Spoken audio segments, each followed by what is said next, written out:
Hi, everybody, and welcome to another Sunday morning stream here at the Hobby Collab. We're super excited. It's the start of October. It's the start of spooky season, Which you can tell by our one spider. Our one spider. And we thought, my Nightmare on Elm Street inspired attire. Yeah. That's about it. That's about it for now. Things will get spookier as... We're going to get heated. Yeah, as the month goes on. Yeah. The month of October. We are doing some fun things today, Meg. Talk about what you're doing. Well, I am happily venturing into a new game system, finally. Mm-hmm. This is our Lord of the Rings. Actually, we did The Hobbit, right? Because we talked about Smaug already. Oh, it's the same game. The Middle-earth Strategy Battle Game, it's called. Yeah. That's its official title. Middle-earth right. Strategy Battle Game. So we're going into the Lord of the Rings side of it. Yeah. And I'm going to be doing my Army of the Dead ghosts. We're doing ghosties today. Yeah. So that's what I'm going to be focusing on. And you're planning on painting these folks in true to the movie. Yeah. Which I think is like what pretty makes... Easy. I think is... You know, we talk a lot about historicals on this channel. And by talk about, I mean ridicule. Largely ridicule. I don't ridicule any... I'm not a gatekeeper, guys. Yeah, it's not about gatekeeping. It's it's really about bullying. Oh, I try not to bully, but I get it. Historical games and stamps and coins and stuff. I don't have a problem with any of those anyway, things. Me either. All joking aside, me either. Or, yeah, all joking aside. Wait, which? I think I did that right. What I was going to say is that I like the Middle-earth Strategy Battle Game concept because... Because we've never played it. Yeah, we will probably one day. I'm really excited to play with my play Yeah, sets. we have the, I think it's called Pelennor Fields box set. So it comes with, on the side... Play set. On the side of good, it comes with... Rohan and these ghosts. Which is funny, because when you think ghosts, you don't think good guys, usually. They're really not good. Of jerks. They're horrible, actually. They don't want to hold up their end of the deal. All right. Anyway. So we'll get back to that. Yeah. So we have that, and I like the idea that this is a game based on a series of movies, and that you can kind of therefore feel like it's really cool to just paint them like they are in the movies. Yeah. And I'm always I don't usually do. Same. I don't copy box art. Same. I like to just goof off. But I like that it almost is like, come on. You gotta do it. You gotta do it. We couldn't mess around with the Smaug colors either. Like, people would riot. It would make no And sense. I'm into that. I'm into and that is a... Certain things are sacred. Yeah. They need to release paint sets like how they have like German uniform 1938 to 19... They need to release a paint line that's like Rohirrim armor. Post Sauron. Circa the War of the Ring. Yeah.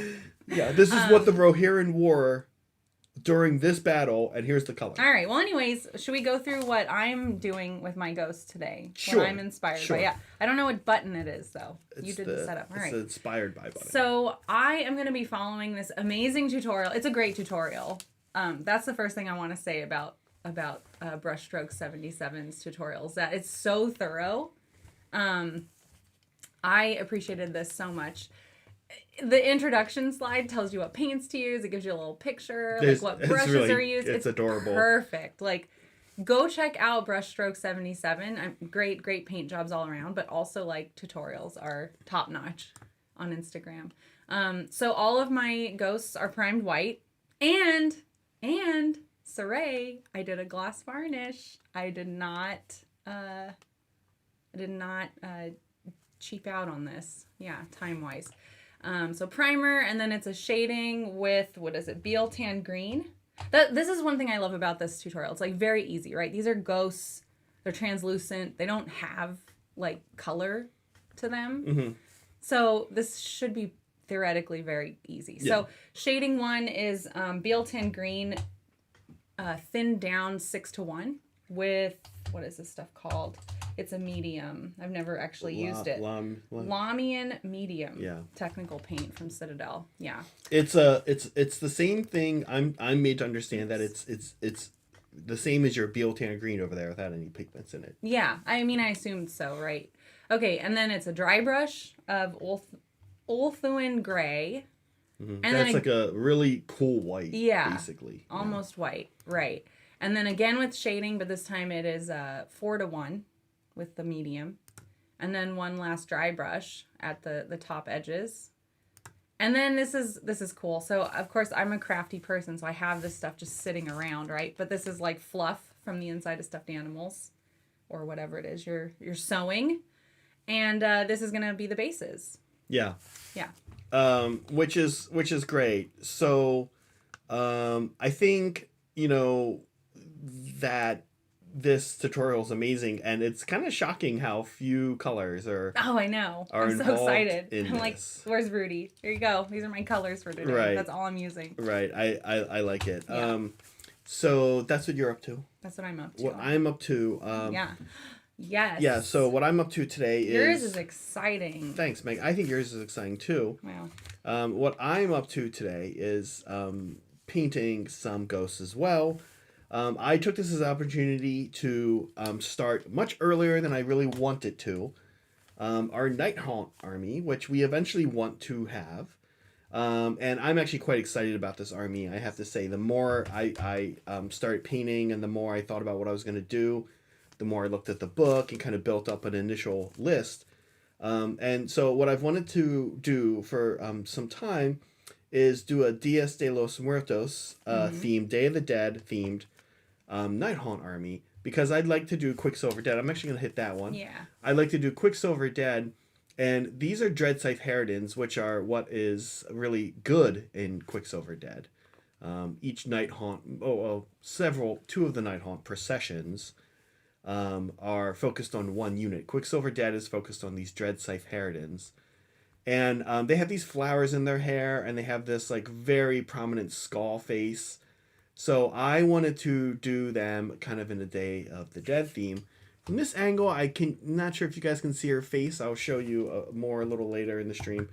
But I've gone ahead and done like some painting on it to kind of do the sugar skull look. And so that's where we're going. That's the direction we're going with this army, and I'm really excited about it. Her base will eventually be, I have some cacti coming. Cacti being native to and a symbol of the American Southwest desert. So here is some inspiration for what I'm doing. Now, this first picture, B. Kingaman Bryce actually sent me because I was not sure what color to make the flowers. I've seen a lot of different flower colors for Day of the Dead iconography and pictures and stuff, but these two right here, along with yellow, seem to be the three most common, and so you can see that's what I did on her hair so far. So I've got yellow, orange, and this kind of like vermilion wine. Not vermilion, actually. It's like It's very bright red, actually. Yeah. Kind of color here. Oh, yeah. Vermilion is the bright red. I'm thinking wine red. Yeah, wine red is a burgundy kind of a look. Yeah. For these, really, they're carnations. You're right. So that's the idea there. And just some other imagery. Meg, maybe we could go back and you could hold her up a little bit so we could see her face. I just want to show folks what I did on her skull. You can kind of see there I did these little eyelashes. And those eyelashes are actually what finally really made it look Day of the Dead-y to me, because previously all I did was kind of extend the eye sockets outward with a little bit of black paint. And I also kind of picked out some details around the mouth with black paint. But adding the eyelashes, I felt like kind of made it come through. Yeah. So that was the move there. And then just some other Day of the Dead models here, some inspired by not Nighthaunt here, but old school. It's so cute. Yeah. I love this little skeleton model. Yeah. He looks crazy. And the colors are so good. That was something we found on Reddit. Actually, we had trouble finding stuff on Instagram. Instagram search is not great. So if you do have a Day of the Dead reference that you found on Instagram, we'd love to see it. So please share it with us. But this was found on Imgur. Am I saying it right? Now I'm like scared to say words. Imgur. It's like the GIF thing. Yeah. And I'm trying to remember. It's in the file name. But anyway, we found this inspiration on Imgur. Yeah. Yeah. Fantastic. We do want to remind you guys, if you're new here and you don't currently subscribe, please Show consider. some love. Yeah. Also, give us a like. Keeps us going. It keeps us going, and keeps the lights on. It does keep the lights on, and it keeps spirits high. Spirits. So with that, I would like to. I'm gonna move your dry palette. Move your dry palette here a bit. Yeah. Just so I can put this Lumex here, so we can kind of watch what Meg is doing. Me. Yeah. So what is your first step? My first step is going to be the 6-to-1 ratio on the wash. So I'm going to do a couple start to finish. Yeah. And then I'm going to move on to, let's see. That's a little better. Okay. I think. Remember we had this problem last time. That one right there. That's good. All right. Yeah, there it is. So I'm gonna do a couple start to finish, and then I'm gonna see how far I can get with the rest. Oh, I see. Okay. Yeah. So I'm just laying in washes of this 6-to-1 mix. So it should be pretty simple. I don't know if I like. Now you have 20 ghosts there. I have 20. Oh my gosh, these were so easy to assemble. They pretty much come assembled. The only thing I had to glue on was like shields. The shields have no attachment to the arms. It's just a flat back. Mm-hmm. And you just pick a place to put them. So on a lot of ghosts, I just like cut their arm, like cut a part of their arm or their hand so that it would be a flat surface. Okay. So that I could stick the shield on better, which I thought was funny. I was like, oh man, old me would not have been comfortable doing this to my models, but why not though, right? I don't know, because I like wasn't very trusting. Like, no, I don't. What if I don't like this? I mean, like now that you know, right? Yeah, yeah. So there's that, and then the arms. Okay, so I was talking to Zach about this the other day. Like, I thought this kit was so funny because each arm had a different method of attachment. Like it would either be just a flat surface to stick the shoulder into. Okay. Or the male part would be on the arm you're sticking in. Or sometimes the male part would be on the shoulder itself. And then the male parts were also different shapes. And I was just like, what is going on here? Like, why haven't they chosen a method for this? Because I'd never seen a kit like that before. Where it's so just like all over the map with their attachment styles. Right. Anyway, so it's fine. It's a very easy kit to put together. I just thought it was a little funny. Yeah. That's funny that you said that. You were out of town, or not out of town, but you were out of our place yesterday doing some errands, and while you were doing that, I assembled my Dreadscythe Harridans, and I was very nervous because I'd waited till Saturday to, one, assemble these ladies, and two, do a test model, which is the one you saw on the spinner right there. And I was like, this could be bad. I'm not so worried about the test painting. I know kind of how long that's going to take. That one didn't concern me. But I was quite concerned that the assembly could have been bad. And I actually didn't get these models until Friday night anyway. So is when they finally showed up. Yeah. So I was a little nervous, but oh my gosh, they also, Meg, I don't think I mentioned this to you, also insanely easy to assemble. Oh, that's good. Maybe the easiest GW kit I've ever assembled. You look at these things and you'd think that they are, we'll spin around here and see mine. You see these things and you think, well, they must be pretty insane. Because they're like kind of tiny. They're very spindly. They look like they'd be a nightmare. Yeah, they do. But I was sort of blown away at actually how easy they were. Blown away. Yeah, how easy they were to assemble. But you see one here, and that it's literally 3 pieces. It's two sides it's a front of a body and a back of a body, and then the back of the body includes the hair, and then the skull face. And the skull face, sort of annoyingly for sub-assembly purposes, although it's not really that big of a deal, the skull face actually included a chunk of the hair too. And that kind of is nice in a way because it helped you know which skull. I mean, of course they also, you know, label them for you, but it kind of helped you know which skull went where because it could only go one place. It like slotted into the hair. And it also kind of helped to give a little bit more contact points for glue, which was kind of nice, to be honest with you. Yeah. But here they are. And yeah, they were fairly easy. Actually, I hate this brush that I'm using. I'm sorry, Zach. No, it's okay. I don't know why. I have like really nice brushes right here. And I was like, you know what? I'll start by using a bad brush. For no Well, reason. I'm using a bad brush. Actually, I need to use a bigger brush. I don't know why I'm using a 00 for this. It makes no sense. I'm not using my brain. Always learned it's good to use the biggest brush size you can get away with to put paint down. So me using a 00 is kind of silly. We do have some activity in our chat, and just a reminder, guys, show us some love by liking and subscribing, but also send us a super chat if you'd like us to answer a question, or if you'd like to embarrass us on air. You know, that usually takes a little more than 5, but I'm sure you can find ways to do it. Yeah. But yeah, so I'm not sure, but I know I'll do a lot for quite a little. Yeah, Soups, thank you for the 5 memberships. That was awesome. that is awesome. Oh, yay, Jack and Samwise Wheezy, Abraham Paterka, Gremlin Death 68. Matt, I'm seeing a lot of like spooky names, which makes me really happy because this is like my favorite time of year, of course, because you guys know I love horror movies. Make sure you guys vote in our poll, which is horror movie inspired. What is your favorite 80s horror franchise from this list? You know, there's only so much space. And I decided to, wow, no love for Child's Play. Oh my goodness. I decided to pick franchises that started in the 80s, which is why you don't see Halloween on this list. It started in the 70s, right? Yeah, first Halloween was in 78. So I was like, doesn't count. Okay. It's not on this list. Yeah.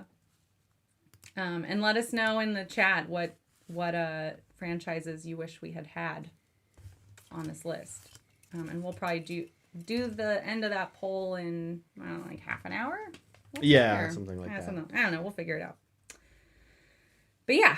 I think there's also some super chats here. Yes, that's right. I meant to do that and then I blanked. Sorry, guys.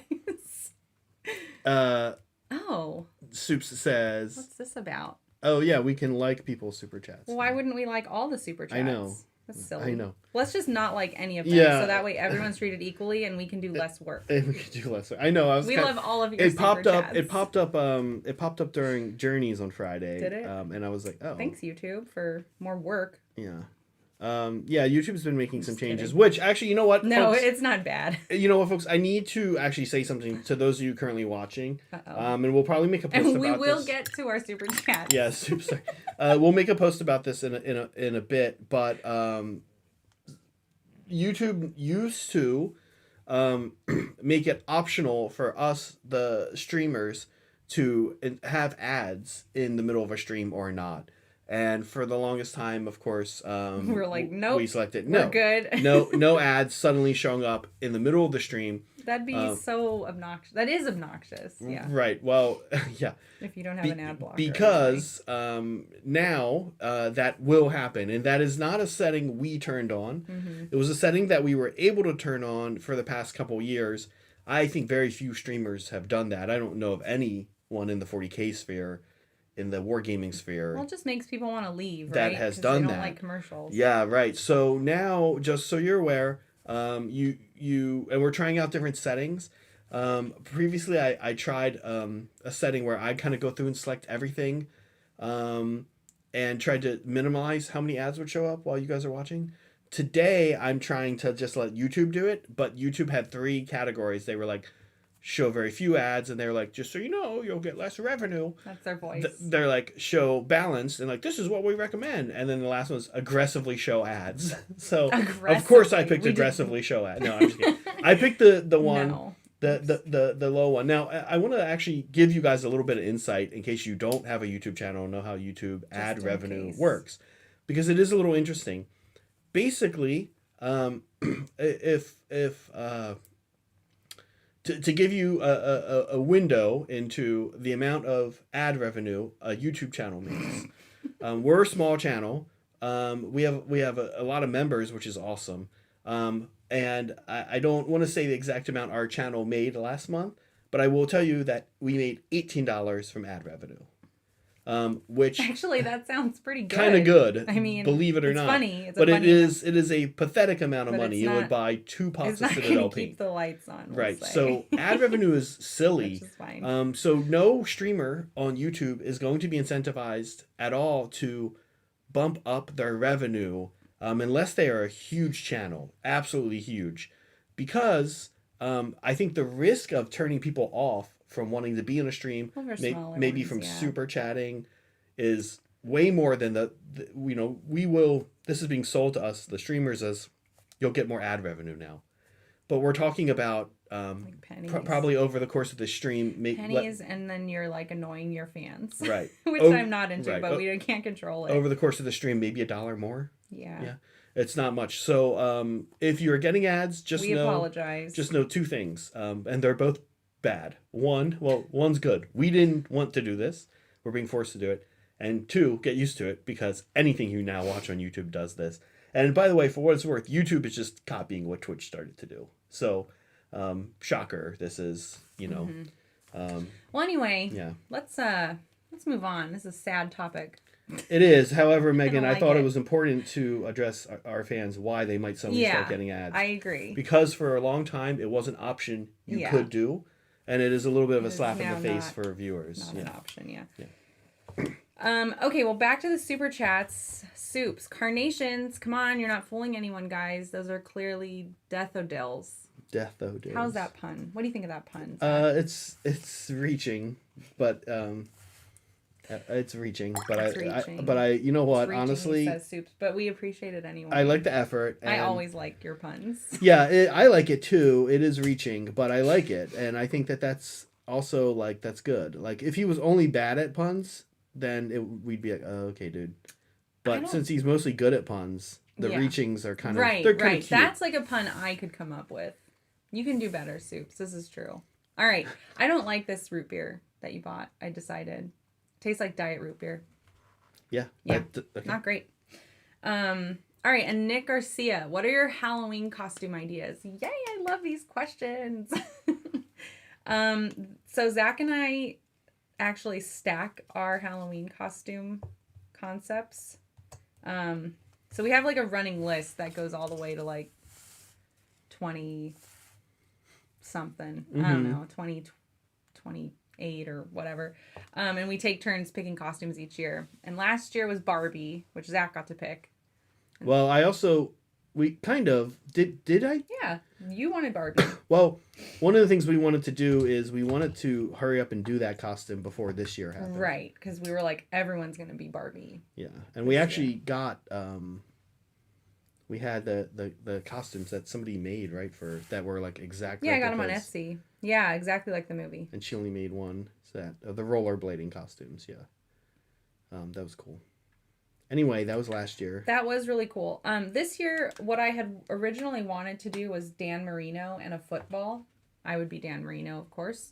But it just didn't work out because I couldn't find... I haven't been able to find stuff that isn't outrageous. I'm not going to go buy an authentic Dan Marino jersey and, an authentic NFL uniform, anything like that, right? Which is kind of funny. I agree with you, but also that's the one time you would really wear that, other than going to a game. It's just expensive, and I don't, I'm going to wear it for Halloween. I'm not really I wouldn't call myself a Dolphins fan anymore, really, because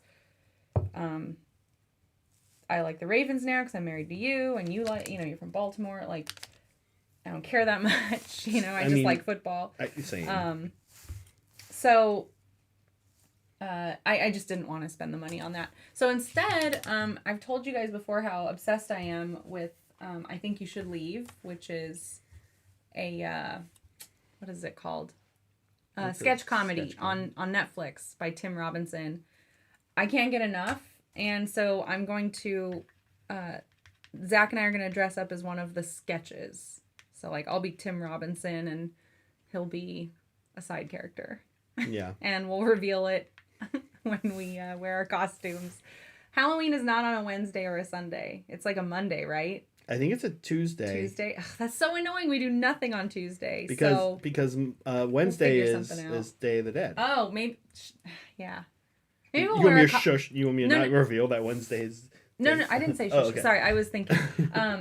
Maybe we can wear our costumes on Sunday, the Sunday before. I think so. I think so. We'll reveal which sketch. So if you haven't seen the show, you should go watch it. You know, Halloween is sort of like you get the joke. It's become one of those holidays that has like an observed date.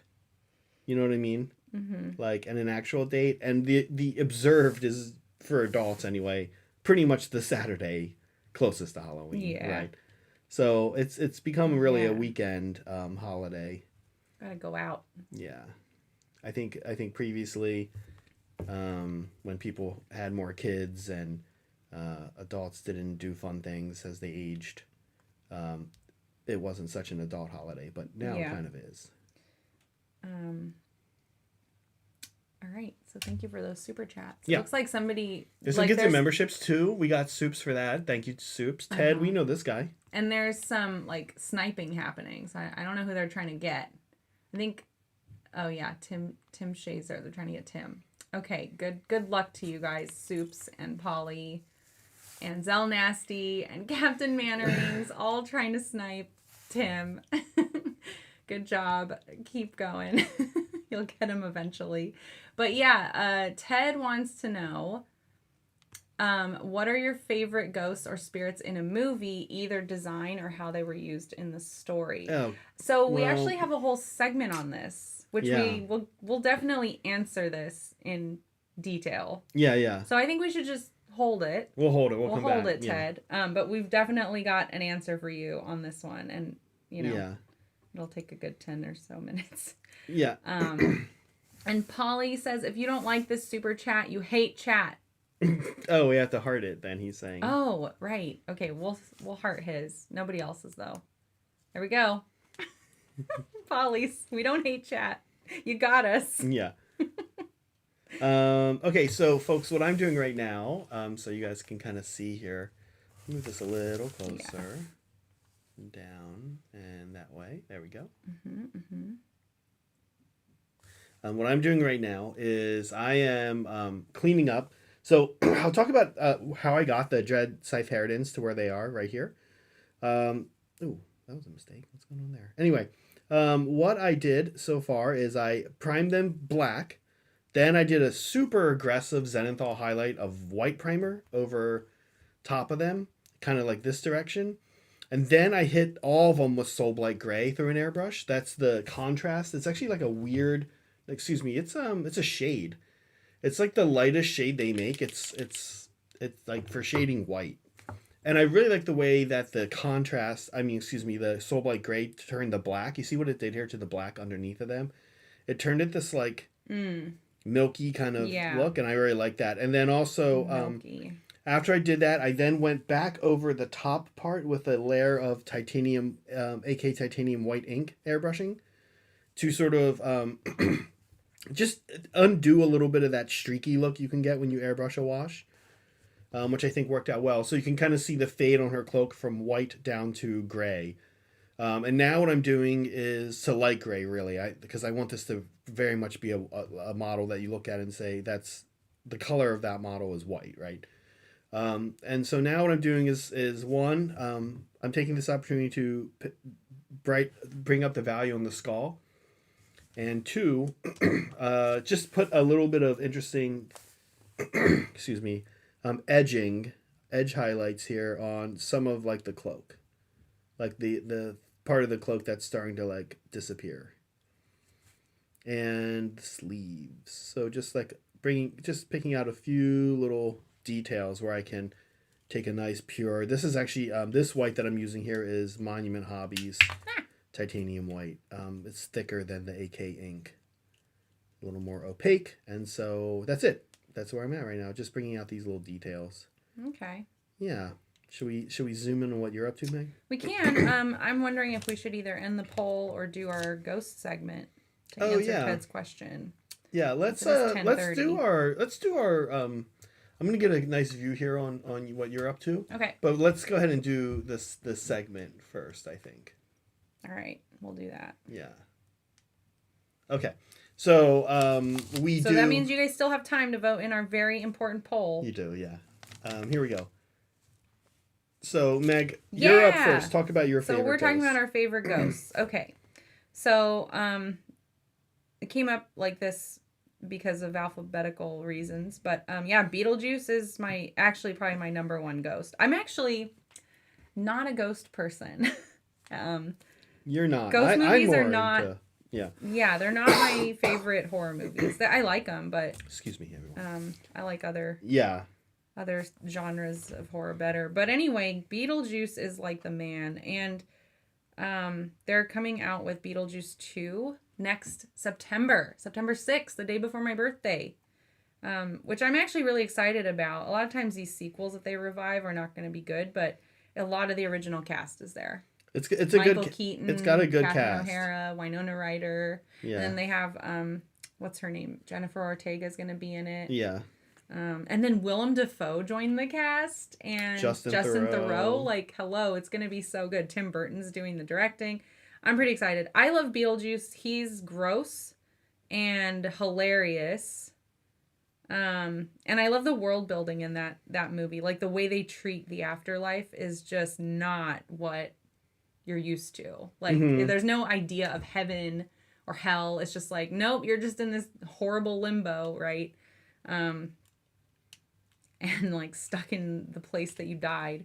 But Beetlejuice, I love. He's such a good character, so unique, and like totally built by Michael Keaton. Mm-hmm. Just amazing, yeah. Yeah. Michael Keaton was like, I want him to be gross, and I want him to act like this, and this is how he should dress, and like, right. Genius, yeah. So, yeah, it's a really good. It's a great character. He's such a good, unique character. Yeah. And he's also gonna have a wife in the sequel. Right. Yeah. Which is cool. All right, so that's my number one ghost. Let's check out number two. Who came up as number two? I don't remember. Oh, it's Dennis. Dennis from 13 Ghosts. Yeah. I don't know if you guys have seen 13 Ghosts. It's not good, but I love it. It's a very good bad movie though. I enjoy it. It's like a lot of fun. Yeah. It's got J.J. Abram in it. And that's Matthew Lillard, obviously. I like Matthew Lillard's character. I feel so bad for him because Matthew Lillard's character, Dennis, cannot, like, most of the movie he's not even a ghost. He's not a ghost until the very end. But he, like, goes out of his way to save this family, and he's, like, got this problem where he can't like touch people, or he starts to, like, see their past or see, I don't know, like, into them, and he can't deal with it, right? So he can't touch people. He spends his whole life not being able to touch people or be touched. And I was like, this man has lived his life without any love in it. But he like saves his family, and then he comes back as a ghost. And this is like his shot where he's like, I did good. Like cleaning his glasses. Yeah. After he's dead. Yeah. So I like the character. I thought it was an interesting character in a very bad ghost movie. Yeah. Matthew Lillard. Yeah. Good old Matt. All right, and then Samara, of course, from The Ring, because she is creepy AF. Like, this is probably the creepiest ghost movie I'll put it up there. I'll say that. I'll say it. Creepiest ghost movie I've ever seen. The Ring. Her, like, lurching around and, like, stop motion movements are, oh my God, they're the thing of nightmares. And, like, the idea that this thing is chasing you because you watched a movie on accident. Oh my gosh. It's so scary. Yeah. I really like this ghost. She's just a creepy little girl, and there's nothing you can do about her. Like, you're doomed once you have to face her. Like, that's it. Yeah. And all she does is look at you. Yeah. I actually saw The Grudge before I saw The Ring. Oh. And I really like both of those movies a lot. And unlike you, or maybe more than you, I guess I should say, I find the best horror movies, I think, tend to have ghosts or like demonic spirit type things, such as Hereditary, right? Or The Exorcist, that was great. Something like that. I tend to not like as much like slashers. I'm kind of like, slashers, I'm usually like, just punch the guy, or like, Just punch the yeah, guy. like in all the Scream movies, it's kind of like just like a nut job running around. I'm like, come on, guys, you can. Yeah. Right. Okay, here's my first ghost. This is Boo. Aw, Boo. From Mario franchise. I like Mario franchise in general. Boo, I believe's first appearance was Super Mario Brothers 3 on Nintendo NES, but it also might not have been until Super Mario World and SNES, because they had the haunted houses. Do you guys know if he was in Mario 3? I actually don't remember. But Boo's fun. He had a cute little mechanic, which was, you have to remember, kind of back in the day, on a side scroller, any kind of cute mechanic of how an enemy behaved, anytime an enemy showed any sort of AI at all, it was compelling, it was interesting. And Boo basically would come after you when your back was turned to him, right? Rude. But when, it's a side scroller, so you, the viewer, got to see, right? That when Mario turned his back, you had, like, these Boos coming after you. Boo. But then when you faced them, they stopped and they covered their eyes and they like waited for you to start moving again. So Boo, very cute. Yeah. Okay. Next we have the ghost from The Grudge. Yeah. So very similar. And again, like I said, I saw this movie before I saw The Ring, and I'm into ghosts and demonic spirit thingies as a scary entity, unless they're done stupidly, like Evil Dead. Evil Dead's pretty stupid. What? Like it's kind of a clever idea. Guys. Like, here you'll always only see from the eye of the ghost, Heresy over here. but it's not good. No, I realized. we'll get to this. Yeah, I realized none of them are good. Oh my god, They're funny. They're just funny. They're like comedies. And then when they make them, that can be good. yeah, those right. ones are good. When So they tried anyway. to make them serious, it's my. so bad. But yeah, this is Okay. same, Everyone's entitled to their wrong opinion. same thing like that you were saying. I like the jerkiness of her movements and the sort of relentlessness of what she's capable of, like how she'll hunt anyone down. Yes, yeah, so scary. No escape. She'll even leave the house to go get you. It doesn't matter. She'll even leave the house. Well, she's tied to the house, know. right? But that's okay. She'll still find you wherever you went. Yeah, pretty terrifying concept and really creepy. If you guys saw The Grudge, that the first scene where she gets the girl in the attic, the caretaker woman in the attic, who's like looking around, and then she just lunges. Oh, so scary! I saw that in the theaters, and everyone screamed. Yeah. And people were screaming, and people were like, there were like these girls in front of us that were like doing that laughing, screaming. that like, oh, I'm so scared, that they just started laughing. Yeah, and they were like it's burying like a really their faces. common reaction. Yeah. My last ghost is I decided to be cute and How silly. cute this guy is. And these are Silly Ghost Zach. and Darkness. Aw. There's a movie called The Ghost and the Darkness with Val Kilmer, and it's based on this book called The Man-Eaters of Savo, which is this book that was written, I think, in the early 1900s, basically in like 1898. I want to say in Rwanda, they were doing construction, British largely, and local workers were doing construction. And these are actually male lions that don't have manes. Do we know why? I think that happens. Oh, okay. Fairly normally. I'm not sure why or what's going on with it, but these two male lions that don't have manes were hunting partners, which also happens a lot with lions. And they get kicked out of the pride. And there's varying exaggerations of how many men they killed, who were trying to build in Rwanda in 1898 was the year I think it happened. But some of them are as high as like almost 400, like in between 300 and 400, which is the guesstimates. Yeah, and it happened over 9 months, which is probably too high. That's so many lions. A lot of people are like, lions wouldn't eat that much. Nah, I like the idea that these two did it. Yeah, so it's not cool, of course, to glorify the hardworking people getting murdered, but it is a fascinating story for sure. Meg got me, like I said, the actual book after we watched the movie, and the book actually only really the first third of the book talks about. Yeah, it is a great movie, Liberty Fires. Only really the first third of the book actually covers what happened with these two lions. They eventually catch them, of course, and kill them. And their skulls, I think, are still available for display in the British Museum. These are just recreations of them, like Aw. taxidermy recreations. Oh, like of a them. wax museum Yeah. of the Well, stars. the rest of the book, by the way, is pretty interesting. It's funny because the main guy who wrote it is like a scientist environmentalist dude. And what's so interesting is one of the things is that's very funny is this is before the idea that like animals could go endangered or become extinct or whatever. They hadn't figured it out Well, yet. they had known, Or of they course, just didn't care. They of course had known that dinosaurs had, right? Well, dodos. What about the dodo? Yeah. So I think the main They concept, probably weren't paying attention at that point. the main concept was that like they were aware that animals could go extinct or die under fairly unique circumstances. Like the dodo was like because rats got introduced to the island, right? And cats got introduced to the island, Boy, and oh boy. rats ate the eggs, and cats ate the cats were then introduced to chill out the rats, and then the cats were like, you know, it's very easy to catch and eat a flightless bird that can barely move.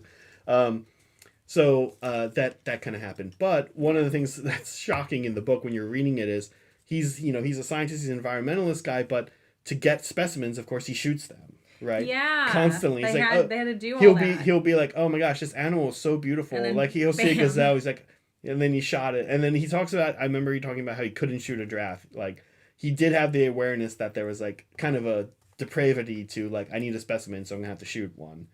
Because he was like, I couldn't bring myself to shoot a giraffe. They were like too beautiful, and I couldn't do it. So kind of interesting book. Yeah. It's short read. I think I read it on a back and forth on a flight across country.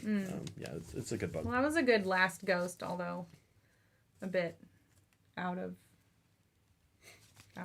Well, you have to put your mind your right. mindset in the mindset of an indigenous worker in I know. 1898 whose these lines came No, out that these totally lines makes also sense. hunted at night, which lions do, but lions also hunt largely in the day. And they would just it got to the point where the work completely stopped. The workers wouldn't work anymore. And before that, they were, if you got caught alone at night, you had a high likelihood of getting one of these two lions coming and getting you. Pretty scary. Yeah. That is scary. An actual scary ghost. Yeah, exactly. They're almost like real ghosts, right? No, they were real. Lions are real, Zach. Lions are real. Yeah. Yeah, good old colonization. They're not ghosts. Elijah. Yep. Thank you, guys. So yeah, Ted, I hope that answered your question about our favorite ghosts in movies. Yeah. And then some, since it wasn't all about movies. Yeah, I guess I should have put a picture from the movie. That's all right. I love your little tangents too, though. Yeah, well, it's cool. It's a cool story. Cool story, bruh. All right, let's take a peek at what Meg's got going on here. Okay. Oh yeah. I was gonna say, it's kind of hard to tell, like, are these dry yet or not? Like, I don't think they are, right? But I'm saying like the gloss wash or gloss medium, varnish. Yeah. Kind of makes it a little tough, and I'm like, is it just the gloss? I don't think it's the gloss. I think where the what's it called? Where the wash has pooled is Well, your varnish, still wet. Your varnish is gloss, right? It is, but I'm looking at the pools of Oh wash, yeah, and that's probably still wet. That's probably still wet. So I'm just gonna. I said I was gonna do a few to finish, but I'm gonna just keep going with the wash. Why not? Because they dry, they're right? still drying, and we'll see how far I can get. Hopefully I can at least get one done today. Yeah. Just I'm like questioning it due to the dry time. Yeah, I'm all likewise. I think I can just. I've been wondering how I'm going to on this handle goes. today. I already have the test model finished. Yeah. So you guys can kind of see what I'm doing. I don't necessarily feel obligated to like finish any of these on air, and I'd rather work through all 9. Now the one thing I didn't do on the test model is not finished. I'll go back to her in a second, but she's really not finished because I want to pick up some really dark metallic for the sides on these on the Dreadscythe Harridans, so that I can kind of tri point with the hair. Yeah. The only kind of like dark locations. on the model, are the hair, and then I want the sides to be like a dark metallic. Yeah. And I will get there. Okay. Well, we are going to end this poll soon. Yeah. Not quite yet. So make sure you get your votes in. Zach and I will each have our own vote too after you guys. So we don't sway it. You don't want to sway the vote. It's too important. Yeah. 80s franchise. I had to see which ones you put up here. I actually haven't looked at the Off the top of your head, like, can you think of any that you like? Well, I really like Heckraiser. Oh, yeah. Hellraiser's so good. But honestly, the problem with every 80s franchise, for the most part, is that none of them beyond the first one are really that great, right? I see. I don't know, man. Have you ever seen Jason X? Well, yeah. I'm trying to think of one Jason in space. Gremlins wasn't an option, right? That's not really a horror. I wouldn't. I mean, it's a franchise, but the first one was considered a horror. Definitely not the second one. And it came out in the 80s or 1990? Now I can't remember. Oh, you might be right. The first Gremlins might have been in 90s. I can't remember anymore. Maybe chat will look it up for us. But I would say honestly that like Gremlins 2 is great. Mm-hmm. I'm trying to think of like what classic horror franchise the second one is also good. Guys, we told you our favorite ghost stories. You should tell us, or ghosts, right? Famous ghosts. You should tell us in chat also. Yeah, Jason X. It's great. I don't know what the problem is here. Jason X is fun. Jason X is a good one to watch with your girlfriend while you're both having a drink or something else, and pull out the popcorn and just have a giggle for a couple hours. Along with like whenever you guys on your horror podcast, Not Quite Dead, whenever you guys do a that's right, I have a podcast. It's called Not Quite Dead. Whenever you guys do a new movie or like a very good popular movie, those get good listens. But the other one that is like up there among one of your top listeners is Jason X. Probably because I talk about it all the time. Well, I think we just had so much fun watching it. I think the reality is that that's what people want to see, reviews on new movies and then really good movies that are old and here takes. But then they also want these really bad movies, right? That are like that are good bad to watch, because you guys watch a lot of bad movies. I love watching bad movies. But Jason X is a good bad movie. I thought so. I thought it was movie. Super movie. Fun to make fun of. You guys have watched a lot of bad movies. Yeah. The one with the rocks on moon. Apollo 18. That movie was very boring. Yeah. That was that movie's problem. I thought the concept was cool, but just not fun to That's watch. a really popular. Not scary. That's a really popular way to make modern horror movies. Boring? Yeah. Like the new Heckraiser was so boring. Oh yeah, you're right. I the didn't new one. Chucky was okay, but also fine, boring. But I was like, why do we need this? They want to get away. Came out with Megan, and I think they're both Universal, and I'm like, what's going on? They want to get away from like the campiness I think that existed up into the mid 2000s. Yeah. And I think that their approach to doing it is to make things just so brutally sterile. Little Shop of Horrors. And they're all filmed in this kind of like dark, like ever so slightly like brown filter, like all the time. And they're just like, the actors are like very serious. And Nick Garcia, yes, I absolutely love that scene.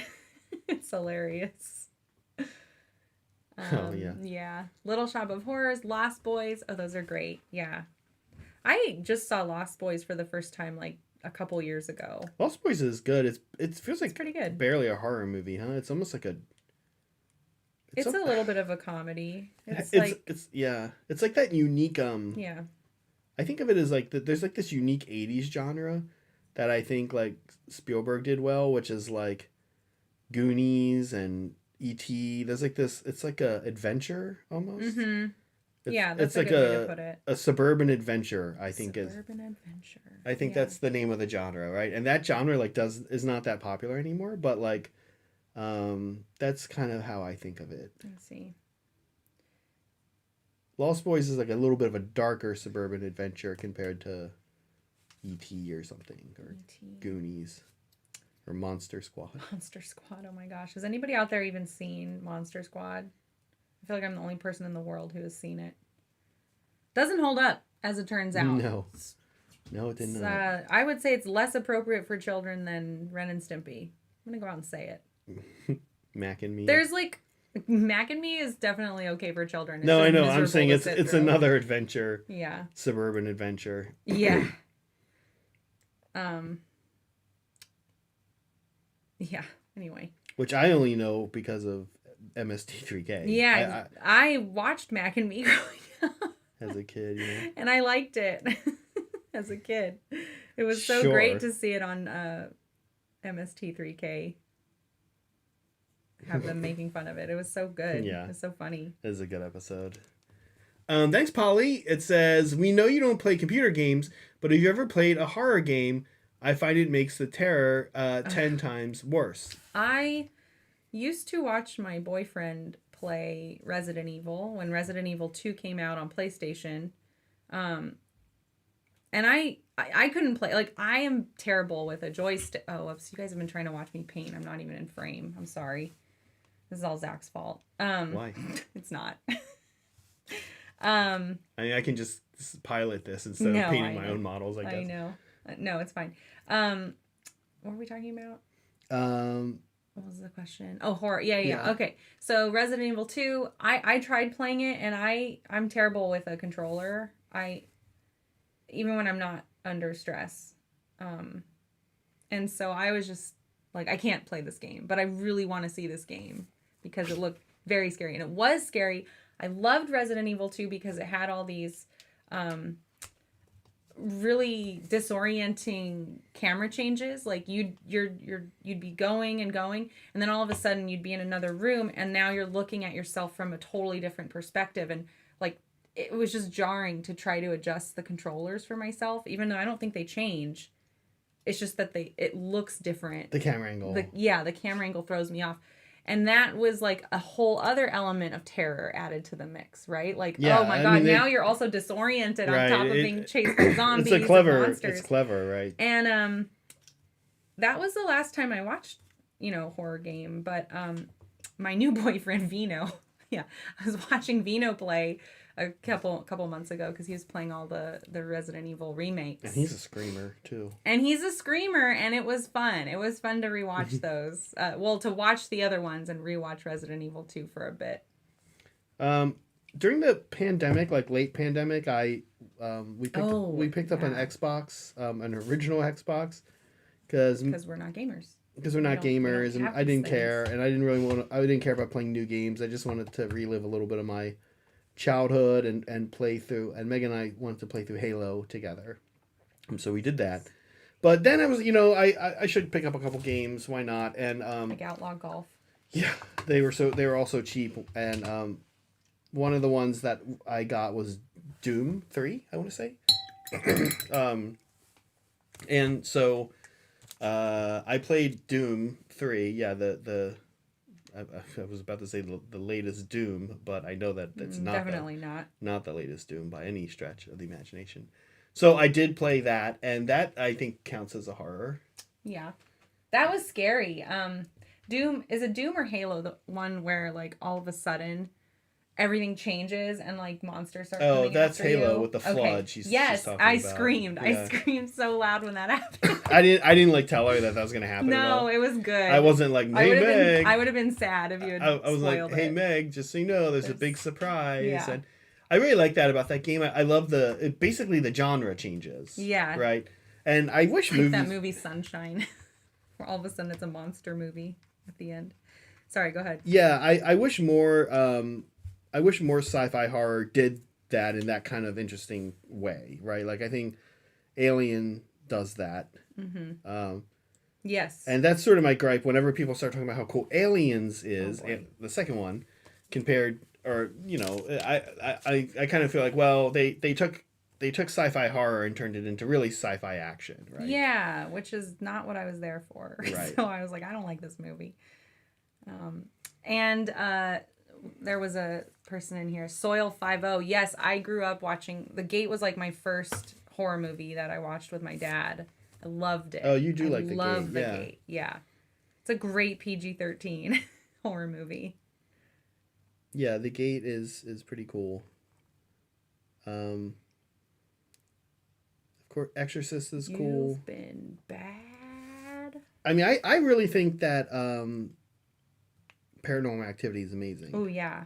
That's a great one. The first one. Paranormal Activity sequels fall hard, though, man. I'll watch them because, I like being scared, but they're almost unwatchable. They're not immediate, great. too. It's not even like the second one. Like, a lot of times you hear people... Like, I think that's kind of the case with Heckraiser, which is that the second one is, like, kind of okay. But, after that, it gets bad. But Paranormal Activity is like, hey, let's immediately make a really bad movie. I know. All right, we should end this poll so we can talk about it because we're talking about movies anyway. Okay. And it's 11. We've got an hour left and a couple more segments to get through. So I'm going to end it. Evil Dead, Friday the 13th, Nightmare on Elm Street, and Child's Play. Evil Dead 1, Zach, how do you feel about that? Evil Dead definitely wins because it's funny. If you watch the funny ones, they're funny. Like, oh, I love the first one. Even the first one is pretty funny. Like, Bruce Campbell is a total psycho. Like, you can tell that I'm sure you or other people have read up on the making of that movie, but I feel like that movie like went out of whoever's hands it was in fairly early. And straight into Bruce Campbell's. And it might have been like that on purpose. Like, the director might have known, like, oh, like, this will be fun, and I'm just going to let Bruce have a fun time. And that's what it is. Sam Raimi. Yeah, oh, sure, then exactly. Yeah. Of course that's what it was. But the first one didn't feel like it was intended to be funny. It was trying to be scary. The scene where he's, like, fighting his hand? I think that's the second one. Oh, that's the second one. The second one is, like, noticeably goofier. Excuse me. Oh, okay. Yeah. Then Army of Darkness is off the rails. Totally like goofy, which I love. I really like Evil Dead, but my favorite on this list is actually Child's Play. You love Child's Play. I absolutely love Chucky as a character. Chucky is the man. He's got a good personality. Like he's got a lot of quippy one-liners. Sorry, what were the options again? So for this list, it was Evil Dead, Child's Play, Friday the 13th, and Nightmare on Elm Street. I don't like any of these except the only one I do like is Chucky, and that's really only because of you. Yeah.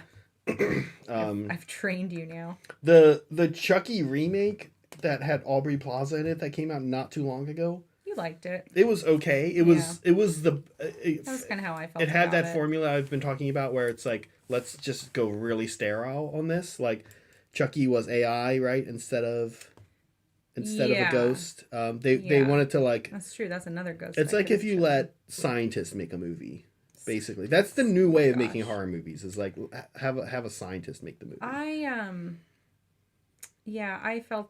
Well, it was like, okay, like this is thing. Fine. Yeah. I like the kids in the movie because like kids are cool to have in movies, right? Like It, where the kids save the day.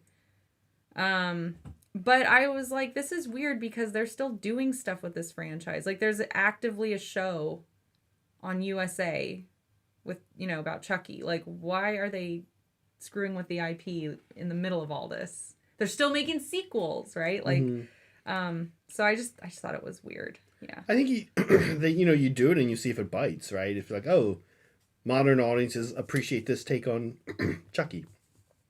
You know? I guess so. Anyway, but that's why I didn't care for it. Like, it just seemed unnecessary. I did like Mark Hamill though, playing Chucky. That was cool. Sure, but it could have been anyone, I guess so, but I like Mark Hamill, and he's a good voice actor. Oh no, I just messed this up. Oh no. I was gonna quote, I think you should leave, but it would get us in trouble. Anyway, any other thoughts on these other franchises? You just said you don't like them. I don't really like these. Freddy Krueger's very annoying. Yeah, like I want to say he has quippy one-liners, but he doesn't. He just says the same thing over and over again. Yeah, I love Freddy Krueger, and when you think about it, it's funny as like a guy who shows up He's like an uncle that shows up to annoy some kids and their friend, a kid, and like doesn't let them sleep. That's awful. Yeah, he's so annoying. Oh my gosh, that would. I hate. There's a couple stories I've read where like sleep is involved and the deprivation of sleep, and I'm just like, this is horrifying. Actually, I'm also not really I into. love sleep. I'm not really into big dumb lug that successfully. Yeah. Like it's Michael Myers and it's Jason, right? Yeah, Jason's just like a big dumb shark. These are not compelling horror concepts to me. Oh, it just told us that an ad was inserted. Sorry, guys. Oh, where? Well, it like pops up at the bottom and tells you ads inserted. Oh, how was we were talking about this earlier? Who got an ad? Let me know. Yeah, Let us know if you got an ad. guys. It said not everybody would. I'm kind of curious how that happened. Anyway. That's cool. That was 1 hour in. Is this all we have of the Lamy and medium? It is. Oh, crud. Okay, we need to get more because I'm out. All right. That stuff's hard to find, too. 4, 5, 6, 7. We have contrast medium. I don't know if that'll be the same, but... Maybe. I mean, the contrast paint is... Well, it's got a different... Yeah, it's different. Yeah, consistency. We could just grab... I could grab a different medium, like non-Citadel. I know we have some, but for now I'm okay. I don't know how far I'll make it. How's it going over there? How's it going? It's good. I have 2 left for the first wash. And then the rest, I'll just do like a couple. I'll focus on a couple at a time. We should talk about our ghosts too, like their lore a little bit. Because I was saying earlier how I kind of think these ghosts are jerks, right? Mm-hmm. My ghosts. Yeah, but they're the good guys. Well, kind of. Yeah. Right. In the game, in our play set. So you know the lore behind the, what are they called? I forget the name of the place. Starts with a D. Anyway, somebody in chat I know. Gonna know or is gonna look it up for us. But they'll say it and I'll be like, oh right, I knew that. If you watch Lord of the Rings, hashtag spoilers. If you watch Lord of the Rings, it's great because there's a scene unprompted by anybody where Legolas just completely explains the army of the dead to, I guess, Gimli as they're going in there, but it's really just great exposition for the viewer. I think the scene opens up with Legolas just talking. I know. And then Gimli's like, huh. A diversion. I love when he says that line. Yep, we know what they're talking about, Legolas. Thank you. Well, yeah, they go in and he's like, hey, you made this deal with us like forever ago, so here's your chance to pay it off and then you can go be at peace. And they're still like, nah, we'd rather try and murder you right now. Like, they go after him and I'm like, wait, don't they want to be at rest? Like, well, they can only honor their deal if it's the King of Gondor. Yeah. And so everybody else just wastes their time. I guess, but like, just let them go on their way. Be like, no thanks. And like, move on. You don't have to attack them. Well, I feel like one of the themes of ghosts and a thing that makes they're them like pissy. That makes them is that they tend to be dead. Right, exactly. So well, I still think they're jerks. So yeah, they're absolutely jerks. Like that's no one's disputing that. Well, then they get to the battlefield and they're just like, I'm gonna put this on you. That's fine. Okay? Yeah, they're like, I don't know, locusts, right? They just consume everything. Like, you do not have to worry when these guys are on your side. So again, what's the big deal? I also don't understand. I mean, it would have ruined the movies, right? Mm-hmm. But like, I don't understand why they weren't just like, oh, also, can you guys go to like Mordor and wipe that area out real quick? Well, and then we'll call it even. Like, yeah, right. Gimli's like, does Sauron have like anti-ghost? Like, he might. Like, oh, if you, I can like Nagash, right? Like, can he like collect their souls and like turn them into orcs or something? Like, what? Yeah, maybe he has something. Like, why didn't they just ask them, like, hey, go wipe them out for us real quick? It'll save us a lot of time and pain. Yeah, and it'll save the hobbits. Like, oh, also while you're over there, go grab the ring and throw it in the fire. Right. Yeah, you brought this up before. We don't trust the hobbits. It's fairly common. It's like eagles and ghosts. Yeah, the dang eagles. Like, between the eagles and the ghosts. We'll send the eagles over and the ghosts, none of this movie really needed to happen. They don't help enough. Anyway, so guys are jerks. So but they're good Legolas, guys. I mean not Legolas, Aragorn like lets them go, and Gimli's like, oh, we should keep them around because they're handy. But Aragorn has to let him go because like that he has to let him go. I think so because. But afterwards, a few things happen. One is, I think he's like, well, we need to do this ourselves. Well, we can't just why? rely on these ghosts to do everything for us. Who cares? And then two, you know, he wasn't deal savvy enough there in the past to make a deal where like not only are you gonna help us with this one battle, but you're also gonna then go do this too.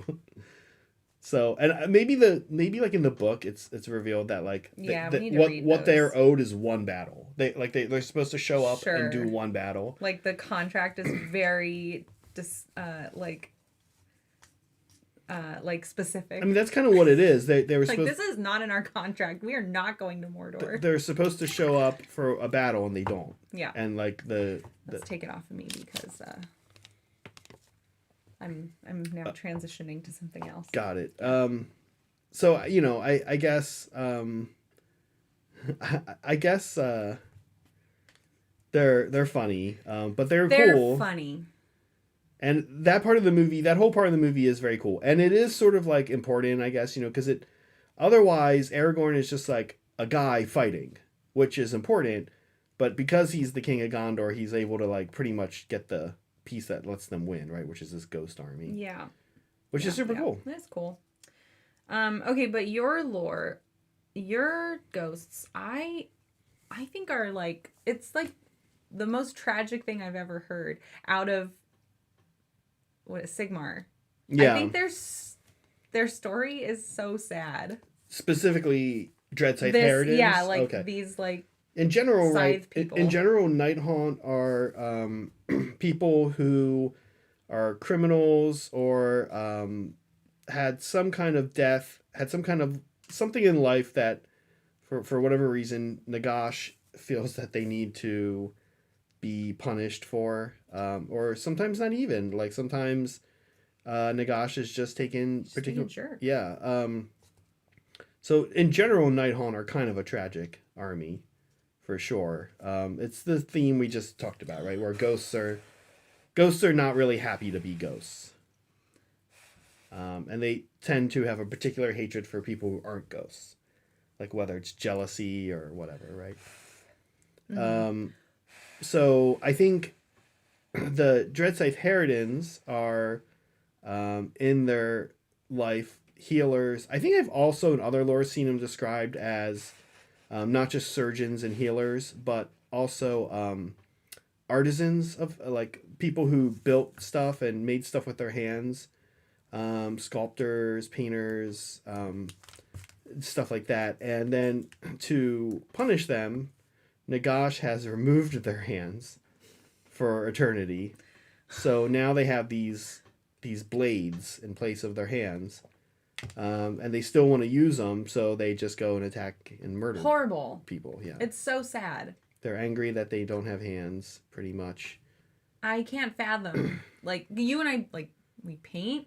I like to knit, and cook, and you like to cook, pet a cat, just like all the things. Anything. Yeah. Just I mean, like the normal things aside, right? Like the day-to-day things, but like everything that you and I find joy in. Most people, right, find joy in driving, like. You need your freaking hands, and now they have no hands, and they have just like blades forever. I would be like devastated. Yeah, these ghosts, I understand why they're upset. I would be pretty pissed if this was the rest of my eternity. Yeah, my ghosts, I don't feel sorry for. Well, your ghosts also get released. They do get released, but it's I think like when a Nighthaunt dies on the battlefield in game, it's kind of implied that it's like going back to like a soul land, or it's going back to like a realm or whatever, but it's like not gone, right? Yeah. It's like it's stuck like this forever. Soup said, I thought their lore was that they don't want to murder anything, but they're helpless. Like they have to or something because all they have are knives. I don't think so. I don't think that's what I read, but okay. Maybe. I don't know. Yeah. Anyway, either way, it's very sad. I feel so sad for these ghosts, actually. Certainly they didn't want to in life murder things because they were like healers and stuff. Yeah. That's surgeons. That's awful. Oh God. And then you're being forced to fight for like a cause you don't believe in. Ugh.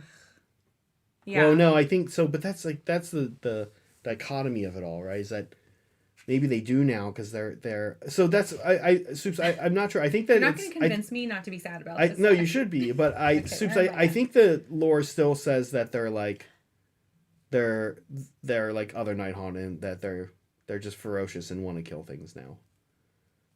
But I guess also that's kind of what you're saying because like that's not what they normally would have chose to do. But now that they're ghosts, they are because they're ghosts. Okay, I've painted all the hair black, Corvus black, and the next step that I do, I actually really enjoy because it's a step that you wouldn't think does a lot, but it actually does, which is that over Corvus black, I am now going to wash Drakenhof Nightshade, and it's really a cool effect because it just tints everything like blue. It tints black blue, basically, right? Oh, you guys, it's Nagash, isn't it? I was saying Nagash, and then Stax was making fun of me. I'm saying it wrong. It's probably Nagash, huh? People say it both ways. Oh, okay. Well, think Stax made fun of me. I don't think there's a wrong way of saying it. I mean, there's definitely a wrong way of saying it, but I heard people say both of those. I see. My Molecule Cody says, burgers and fries will tell you no lies. How does that song go? Burgers and fries, don't you tell me no lies, right? Yeah. Something like that on Bob's Burgers. Yep. You would know it. Mm-hmm. Can you sing it? I don't typically sing on air. All right. So, however, the good news is that it can be looked up. Burgers and fries. Don't you tell me no lies. Yep. Something like that. Okay, this is I'm not happy about this paint right now. It's not shaking it. What is it? It's just Ultho and gray. You know what? There's a lot of them over there. There's a lot of them over there. Yeah, but what are we gonna do with this one? All right. I can smell it has thinner in it already too. Okay. There's a bunch of airbrush ones over there too, Meg. There's like a million Ultho and grays. I'll grab a new one. I use that color for everything. I'm surprised I'm not using it on these ghosts actually. Actually, you know what? Bring one over from. No, I'm just kidding. Gosh, I'm just kidding. Yeah, that one's gonna be okay. That's the other thing. I was talking about this on the Hobby Hang the other day. It's kind of one of the reasons I also love airbrush paints for brushwork is they shake up so much better. Yeah. Like it's so. Oh my god. Like Citadel base. Like you cannot. This is really runny though. I'm dry brushing, so I don't want to use it. Yeah. I want this one. Is there another little one over there? There might be another little one over there. Take your phone and use the light. It's okay. I can hold down things here. So how's everyone doing? Yeah, so I'm actually very excited about the Nighthaunt army. I was telling people on Hobby Chat the other day, Hobby Hang. I was talking in our Discord. I was talking about how I'm not. It wasn't really something I wanted to start right now because I still have the cities army. A lot left to do on that, like a bonkers amount. There's still some Slaves to Darkness hanging around I can pick up and work on. That's okay. And even my goblins need a little more work. Plus, I'm trying to slowly level up the daughters and the ogres. So kind of a lot in the queue. And adding like this whole new army that needs to be painted is annoying. And I don't like... I'm not going to want to be this person that paints 10 Dreadscythe Harridans and then just sits them somewhere. Mm-hmm. Right? Like, now that we've started this, I want to paint the army. Right? Like, I want to have access to a Nighthaunt army. Sure. I don't see the value in like models just sitting in a box. No. No. You all right? Yeah, I'm having a cough this morning. You do. Poor Zach. Okay. I don't know. Oh, these look really nice. Let's can we zoom in on you? I think so. Yeah, I'm just trying. Okay. Right, go ahead and work where you're going to work, and I'll aim. Okay. You said to use a makeup brush. Oh yeah, I tried that on my guys yesterday. With my makeup brush that I have for painting, but I realized that I kind of prefer just going back over it with a very translucent white. I see. That's different than what you're doing because you're trying to capture a lot of recesses, or not capture recesses. Capture the high, the high points. So I'm just going in with a makeup brush. Said to use a makeup brush because it's big and soft. which I donated one of my own makeup brushes that I don't use very often, so. It's nice because it's hard to mess up when you're using a makeup brush. Yeah. It can be slow, but basically like you're constantly doing a little bit of work. Yeah. Like you're adding like 1% each time. Yeah. Yeah, and he said to brush top down. So that's what I'm doing. I'm not going back and forth. I'm just going top down. And I'm keeping it really light. And I can see it, picking up like the high points. A little later, I'll show here before I do all 9 of these ladies. I'll show you guys one that has had the Drakenhof Nightshade over top of Corvus Black, and I'll show you one that hasn't had that, and you can you'll be able to see the blue tint. I hope, in under the lights and stuff. But yeah, it is pretty. I'll use the word fascinating. Mm. It is pretty fascinating. Oh yeah. Okay. When should we do memes, you think, Zach? Should we give it another like 5-10 minutes? Memes. Let's see. What time is it, Meg? It's 11:20, and we have memes and fan stuff left. Oh, we should do some memes now. Let's I think. do memes. Yeah, let's do Okay. some memes. So there were some good memes, right? Yeah, there were. Always. Yeah. You guys are funny. Yeah, there were some good memes this week. Believe it or not, you guys are funny. Here we go. All right. So I don't know if Soups actually made this, but he shared it. I couldn't not include it because it's a Thing reference. I don't want to spoil anything, but if you've seen the Thing, it'll make sense to you. So we'll stop there. And I, you know how I am about spoilers. I'm kind of like, well, it happens. But the Thing is a thing of beauty, so I don't want to ruin it for anybody. It's a good movie. It holds. It's amazing. It holds up, and it's and weirdly, it's Halloween month, so it's fair game to share it, even if you guys didn't make it. And it is weird. Yeah, it's weirdly a movie that is almost like a little bit of a lot of people haven't seen it. I know. And so everybody who sad. sees it is like, oh, that was good. It's amazing. Yeah. Like anytime we watch it with somebody, they're like, wow, Oh, yeah, like where's good. that been? It's been there the whole time. It's kind of weird, right? Didn't Yeah, and notice. it's old. Yeah, 82. It's as old as you, It's Zach. as old as me. Yep. So yeah, I love that one. Made me chuckle. Okay. Thanks for sharing it, even though you didn't make it, Soups. It happens. All right. Not Daryl. Because Zach is obsessed with blowing up this man's crime. Daryl Latham. From where? Where is this again? So Daryl Latham is in prison currently for the murder of I forget the victim's name now. For a 25-year sentence in Toledo, Ohio.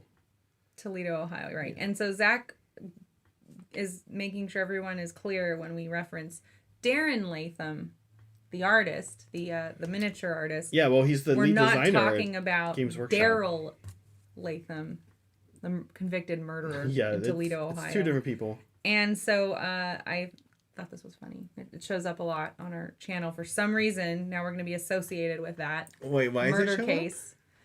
Well, it says Darren, like No, yeah. on your guys's, was this? It must have been this week, right?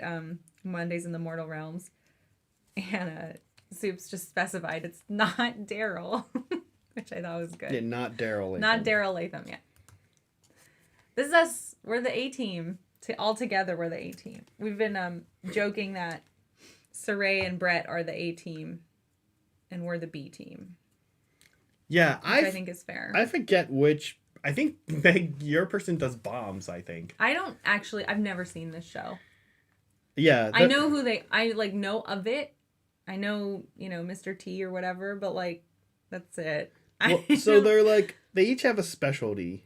Okay, guys, why is Saray Mr. T? Yeah. Come on, give us a good reason. I don't know what he does. Well, he's the butt kicker. I mean, he's the muscle guy. All right. Then yeah, that's Saray. We're just checking. Yeah.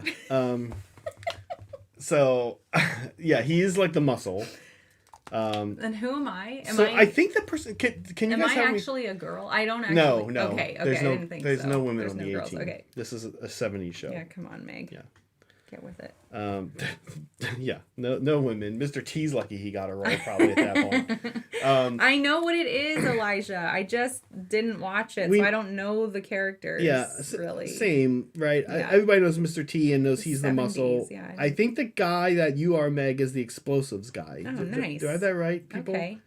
That sounds like me. And I think he also, like, yeah, he was like a expert in explosives. Is the guy Brett is that guy like? I don't know. One of these guys is like just the generic leader dude. Generic guy. He's like the leader dude. He's like, I don't know how to describe what he's actually specialized at. He does kind of a little bit of everything, and the planner Hannibal. Meg's okay. Is that Meg? Oh, that's Meg. Meg is the leader person. Oh, yay! I'm the leader. Brett, wait. Great. No, nobody seems to know who's who. Nobody knows anything. Oh, Ted says. Oh man, these guys, they don't know anything. Brett, yeah, oh man, you don't know anything. Brett, Zach is face. Brett is the loony one. Loony. Brett? No, then they got to switch. Brett is. I feel like Brett. Zach's No, but the Brett's a pilot. They said. Yeah, but Brett's not loony. I don't think of. Brett is the bomb expert. Brett is the bomb expert and pilot. Oh, I'm the generic dude. Okay. You're the generic person. I'm just man. What is face? What is that? He's like the. Yeah, what is face? He's like the gambling guy. Isn't there a guy who like plays cards? I'm guessing that's him. That's Gambit. You're thinking Gambit from X-Men. Gambit doesn't even really play cards. He throws cards. Because they're inexpensive. He can throw anything. Gambit can charge and throw anything. Cards are just cheap and come in a convenient pack. And that meme also... Oh, I forgot that there's a meme. I was like, I guess we're talking about the A-Team for like 40 minutes now. I forgot we were doing memes. And that meme wasn't even in our memes channel. That was in our hobby chat channel. So you guys don't want to miss out on the action in our hobby chat channel in Discord, where a lot of funny things happen as well. They do, and I'll be honest with you. I think one of the real reasons to hop in there, if you haven't been, is that you get a lot of good advice. There's a lot of good painters. People have lost sound. How are we doing on sound? I just want to double check because I see sound going in. Ted has sound. Yeah, okay. I don't know. I think we're good great. on sound. Just double checking. Okay, sorry to cut you off. So yesterday even both Bryce and Cody, who are awesome painters, really helped me out a lot with some color choices on you get like live help. You get some live help, and it's not like there are people in our community that are really strong painters whose advice I am always happy to have. Okay, this meme. Yeah. Oh yeah. Yes, this meme. This is Zach not knowing how to pluralize roof. No, I know. There's a number of ways to do it. Is the problem. Cute. There's one correct way. Because you can also say roof. You wouldn't. Yeah, just like you can say route or route. Well, yes. And then you have to then think about all the different versions of that new word. That's how language forms.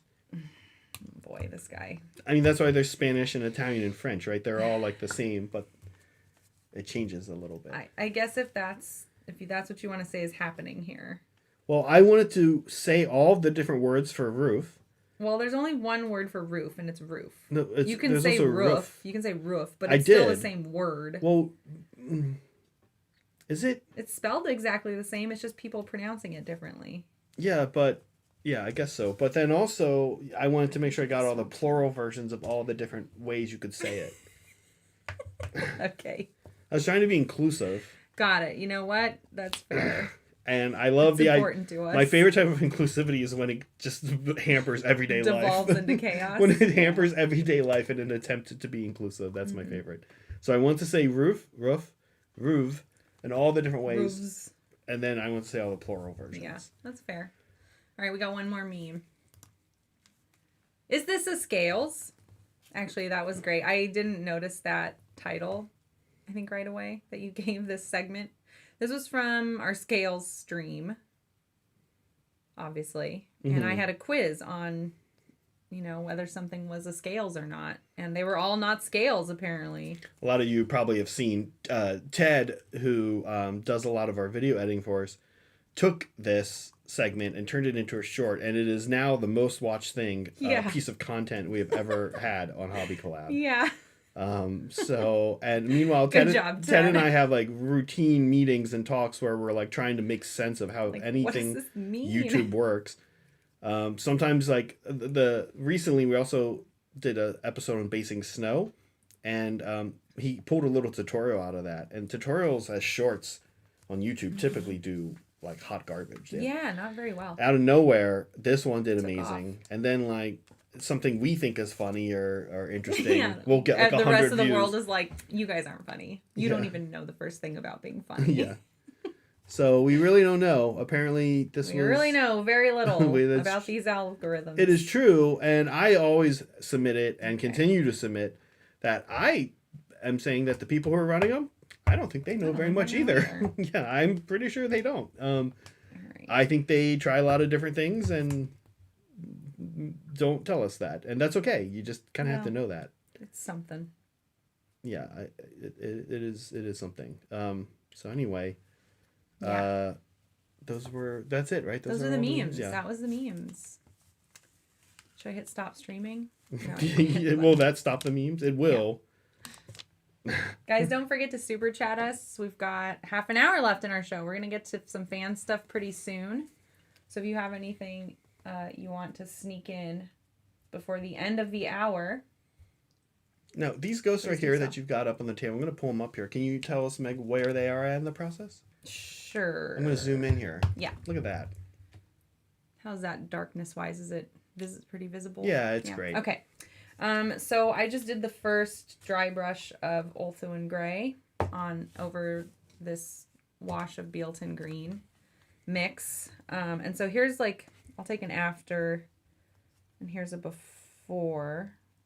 It's subtle. But basically it's taking down all of the green that's at the top of the model, right? Like, so this is the after. And leaving it pooled in the recesses towards the bottom. So now what I'm going to do, the next step, I'm just going to focus on these 5 because I won't have time to finish all of these, especially with the dry time.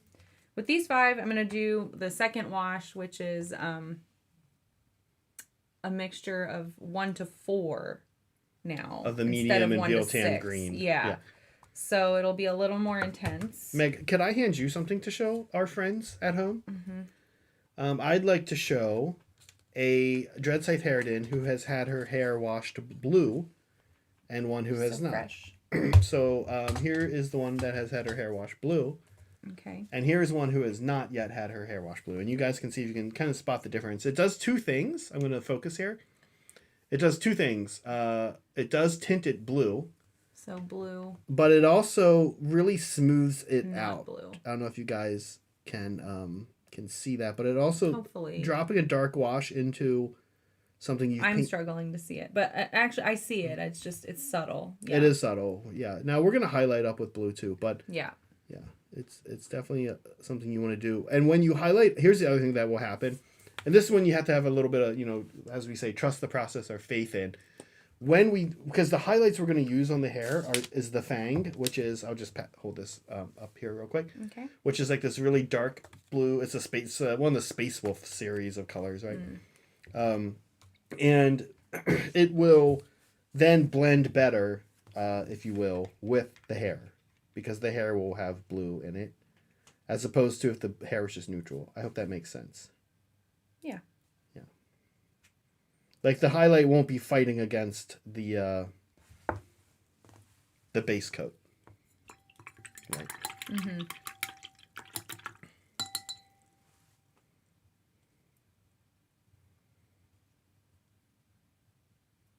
Yeah, Heck Razor. That's a good one. What? Oh, Pumpkinhead? That's another one? Eraser head. Eraserhead is not a... Eraserhead. It's just one. It's a... Yeah. It's a Coen Brothers movie, right? Isn't it like one of their first movies? What? I think I can't remember actually who did Eraser. I know I haven't seen it. Eraserhead. You mean? Eraserhead. Yeah. Yes, I think it's from the 70s or maybe super early 80s. Okay. I've not seen it either. I think, isn't it like one of the first... Oh, Lynch. David Lynch, yeah. Oh yeah, he's such a wacko. He is. So... And he was in Jason X. oh, really? No, that was Cronenberg. Never mind. Yeah. David Cronenberg. Big difference, Meg. Speaking of Cronenberg, and horror movies, Infinity Pool, if you guys Oh. haven't seen it, that's like a I'd say like every that couple years, scared the crap out of me. every couple years, really thoughtful, insightful horror movie comes out. I think that before that, the latest one really for me was Hereditary. Yeah. And artistic too, because I'll tell you, it's very popular again to make movies right now, horror movies that are thoughtful but not artistic. That's super popular right now. Okay. Because you have a social justice message typically woven in, but at the expense maybe of the artistry, right? Sure. I think that that's not something that these two movies. I tend to not like when movies do that as much as just having good artistry. Mm-hmm. Yeah, Get Out's not particularly artistically interesting though, right? To you? Yeah, I thought it stylized. It's not particularly stylized or anything though, right? I don't know. I actually have to think about I it. would I'd have to watch it again. I would submit that's a good movie. You said Get Out? Ted mentioned Get Out, yeah. Get Out. I would submit that Get Out's a good movie, Get Out's good. but it's not particularly stylized. I wasn't particularly impressed by it because I was like, oh, this is just the Stepford Wives again, but with like a different skin. Yeah. That was kind of how I felt about it. But stylistically, no, I didn't really notice anything that like stylistically. I would say about like it. I like when my movies are very stylized. So Infinity Pool was very cool for that. Infinity Pool was awesome. And I thought like another good example of that is The Witch. Oh yeah, which I is love actually The coming Witch. out in theaters again. We should go watch it again. We saw that in theaters and I loved it. Yeah, that's like one of our favorites. The Witch, super stylized. I had like a month where I was watching it every day. Do you remember this? Maybe you were. Yeah, I do. You might I have been do. at work. No, but I do remember you watching it. I just like was obsessed. Yeah. And actually, I don't think Hereditary is like highly stylized either, especially not compared to Midsommar. Hereditary is just super tight. Like it is just perfect. Yeah. Perfect. Oh, Lighthouse. Yes, Ted. Yes. Oh yeah, Lighthouse I need to rewatch that one. That was weird. That was also made by Eggers, the guy who made The Witch, right? Yeah. Yeah. And it is super stylized, and yeah, I kind of like if a movie doesn't have much of a plot, but it just has like creepy stylization stuff going on. I typically Rubber. Fugs brought up Rubber. Rubber so. Oh. That movie makes me angry. Rubber is so bad. I don't like it. It's very polarizing. People either love it or they hate it. Yeah. I hate Rubber. I was not impressed. I was so angry that I had to watch that movie. Yeah. That's a good way. Yeah. That's a good way of talking about Rubber. Oh my gosh. Being Get out of angry. here, Soups. Okay, all the hair is Monster. blue. Now I'm going to start on their shawl. No one can save you. No one can save you. That sounds really familiar. Why? What are you guys shaming me for? What don't I understand? I think we were missing what Fugs was saying. I don't know because I didn't scroll up. Ted was like, I wasn't saying the movie Get Out. I was saying Fugs should get out for saying Rubber. Yes. Okay. Yes. But I stand by my opinions on Get Out. Pretty good story, kind of fun to watch, but not particularly interesting artistically, I guess I would say. That's fair. Oh my gosh. And I think that's popular. Yes, Gnome. It's the Killer Tire movie. It's terrible. That's popular. Well, everyone's entitled to their own opinions, I guess. But I just don't feel like my opinion was that it was terrible. I just don't feel like Rubber actually has a message or a point. It's like that a tire could be the killer. That's not the point. Right. I think the point is... The point is there's no point, and I don't want to talk about it. Okay, good. I'm fine with that. Sorry. The other movie that's kind of like that is, which I actually really liked, is The Dead Don't Die.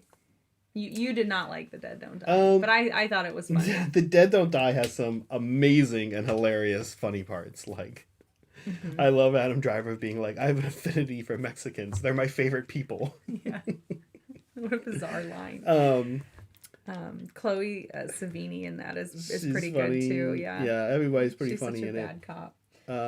But yeah, I kind of felt like it went a little bit off the rails. I enjoyed that about it. But it's similar. It's like it's too thoughtful or like in its own head. Like what it's trying to get across to truly be a horror movie. Yeah, I guess that's a fair way of saying it. I kind of enjoyed it till the end. The payoff of like the story, the message at the end, I was like, okay. Yeah. Spoilers. Yeah, I love it when she gets beamed up into outer space. Like, what just happened? What did I just see? Yeah. It's silly. Yeah, Ty says he checked out at the end of The Dead Don't Die. Yeah, it's a very stylized approach to movies.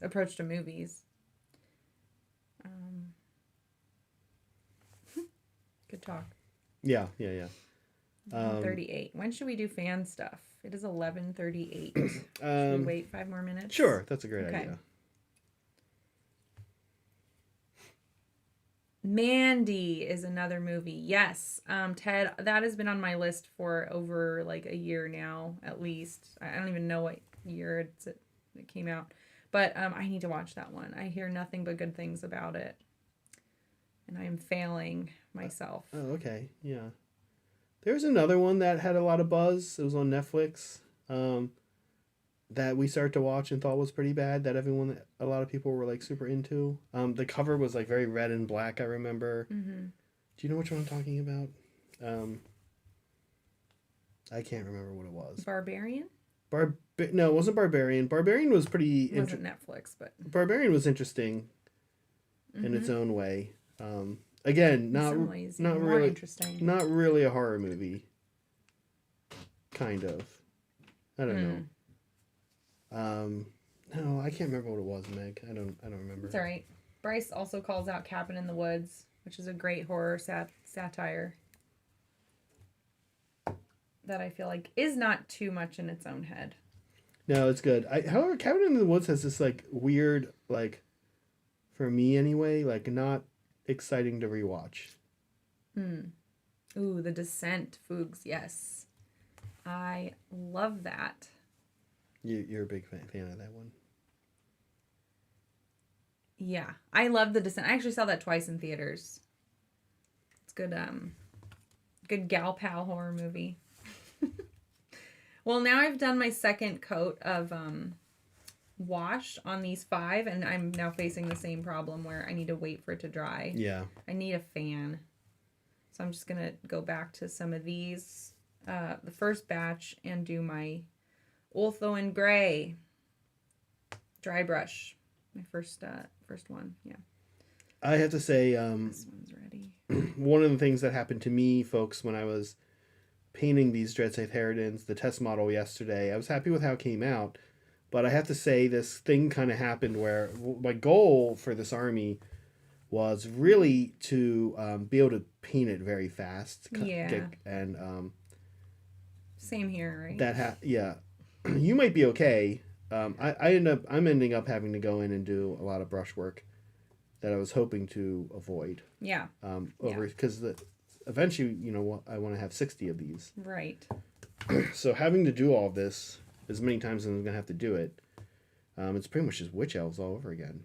Oh no. Right. That's what I was trying to avoid. But they look nice. Yeah, it's that the hair is gonna take some work, and then all the flowers. Like you can't just get it. Like mine's very simple. Actually, to get away with.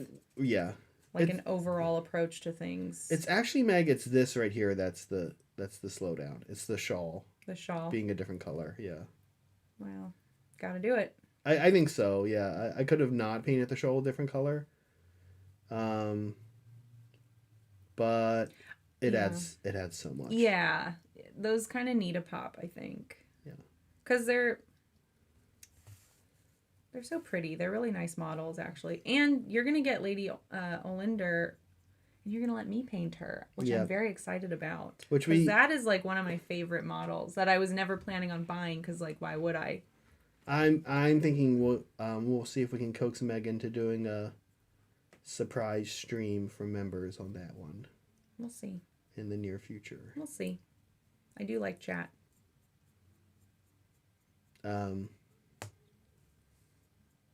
Okay, let's do a little bit of fan stuff. What do you think? Yeah, I think it is time. Okay. Here we go. Yeah. You did it. You made stuff. Wahoo! This was who? We should have it up. We do. This was. Guys, don't forget to put your names on your photos if you think about it. Oh, sorry, Makes I have it- the wrong one up. Here we go. Makes it easier on everybody. Oh, this was Mini Mare. Yeah. He had a lot up, actually. Yeah, he posted a whole grid. You guys should go check it out.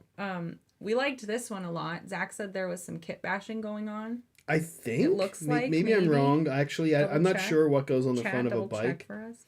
Um, I love the base. I love these thematic bases. These bases don't come like that, right? You have to. no, This is all these kit are bash. yeah. This is great.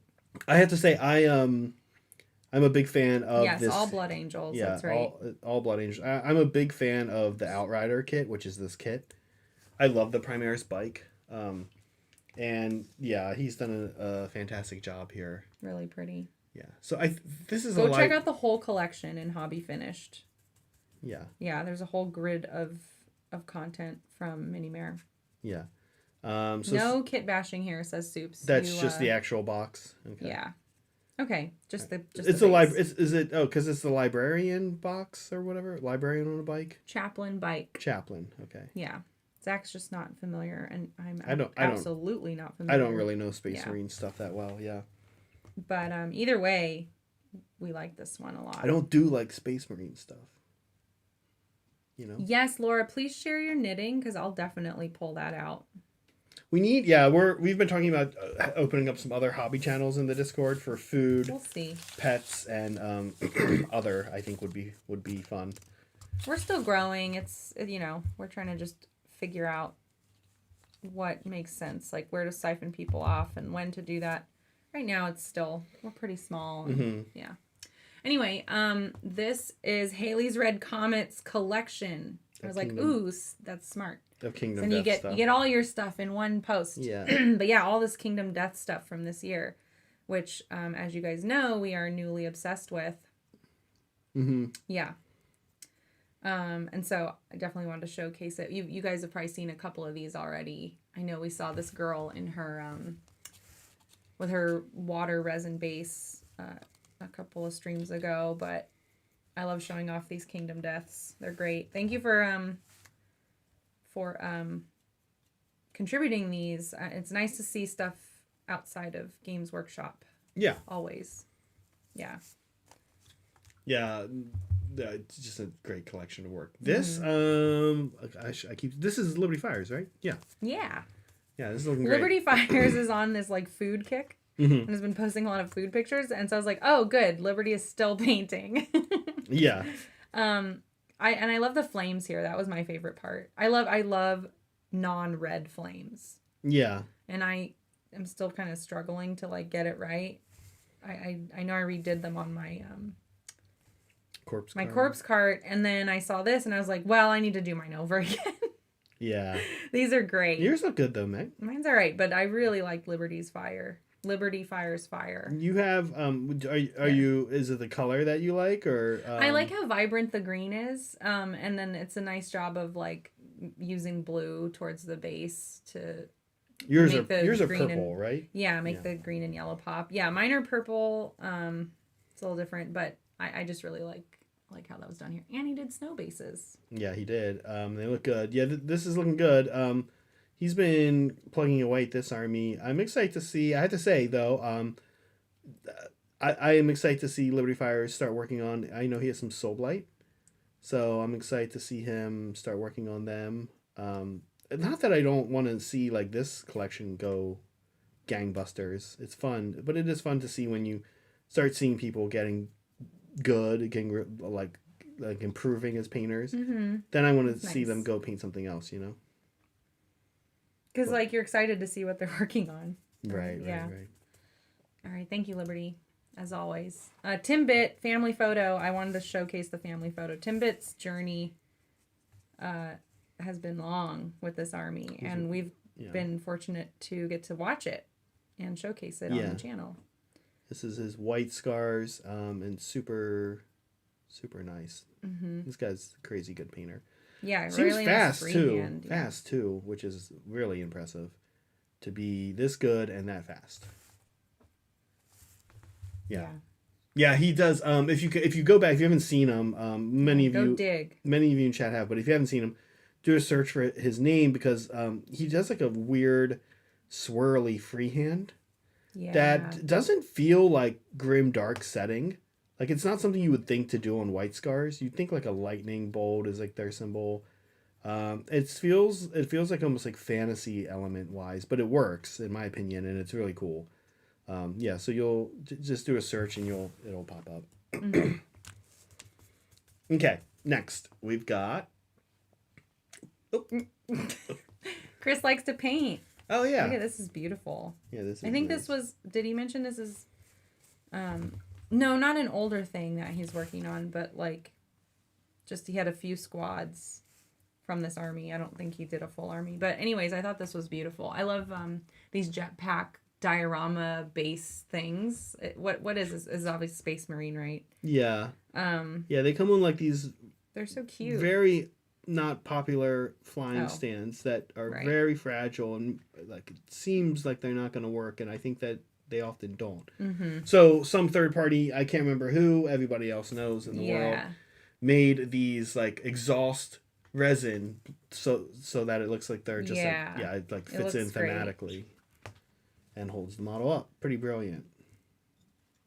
Definitely. This company also makes like to make your guns firing, like you get like little resin things and glue them to the barrels, so that it looks like they're actually shooting something out of them.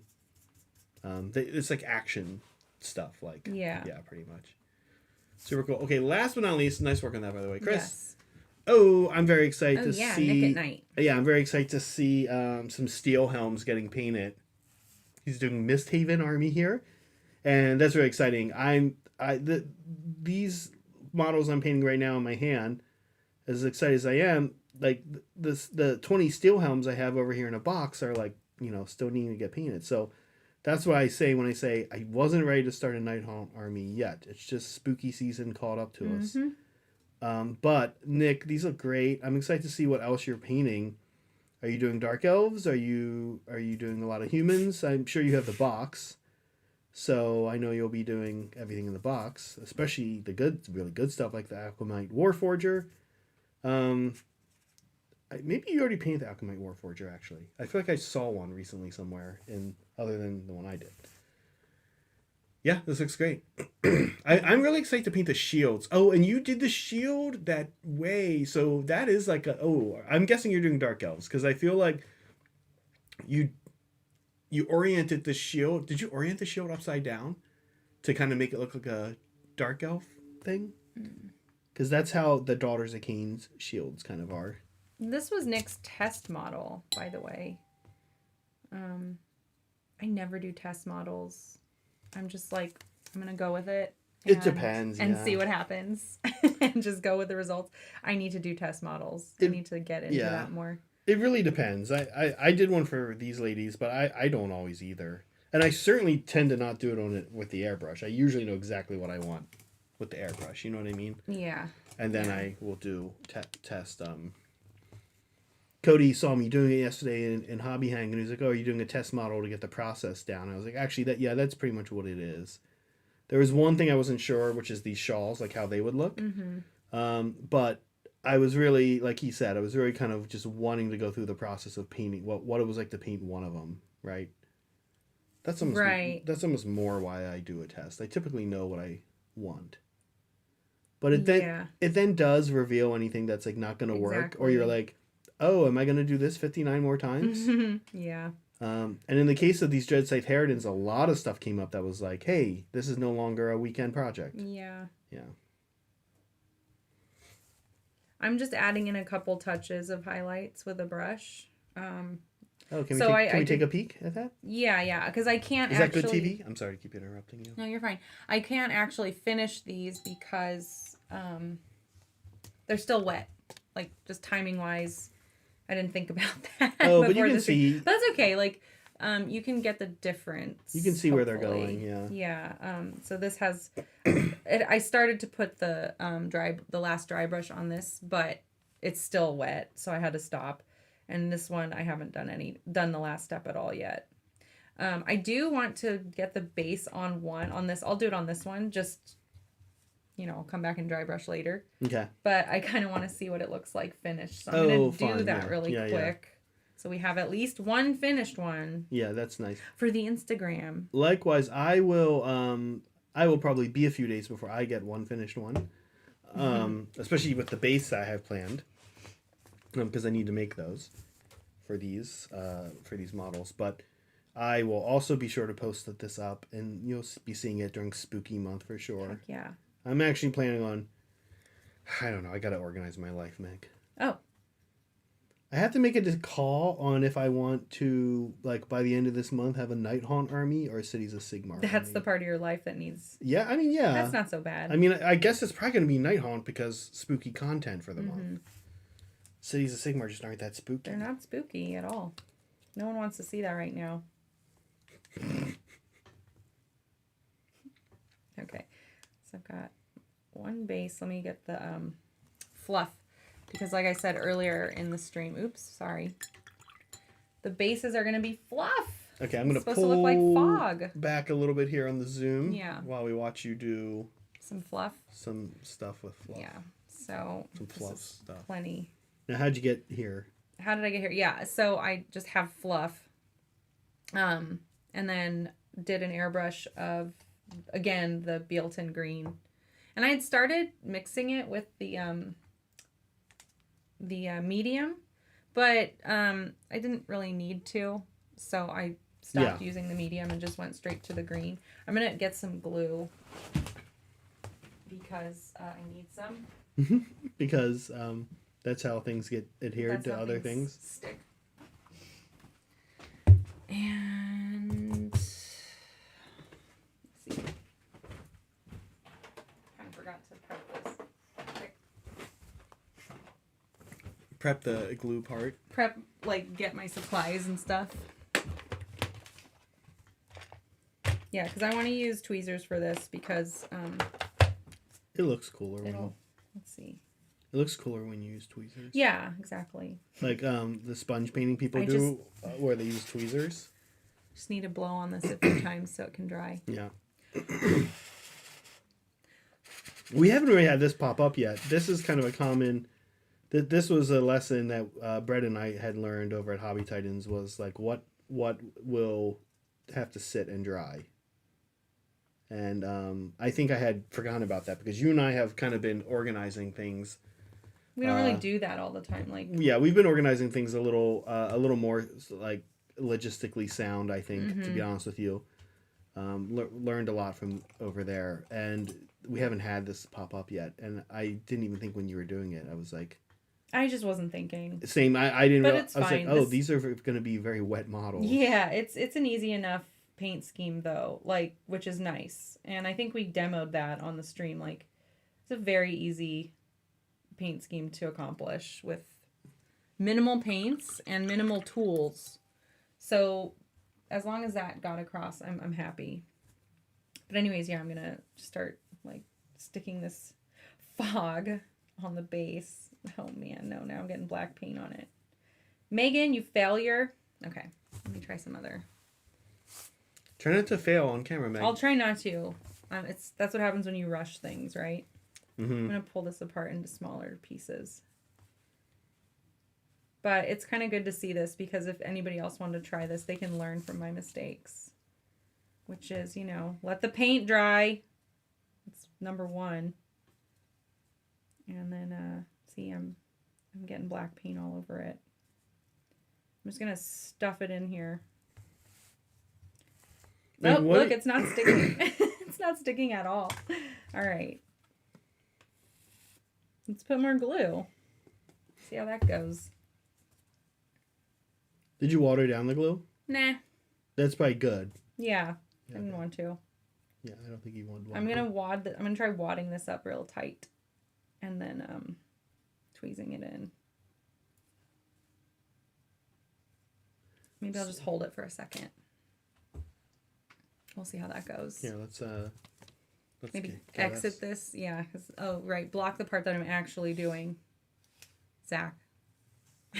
Like. I'll move a bit. Yeah.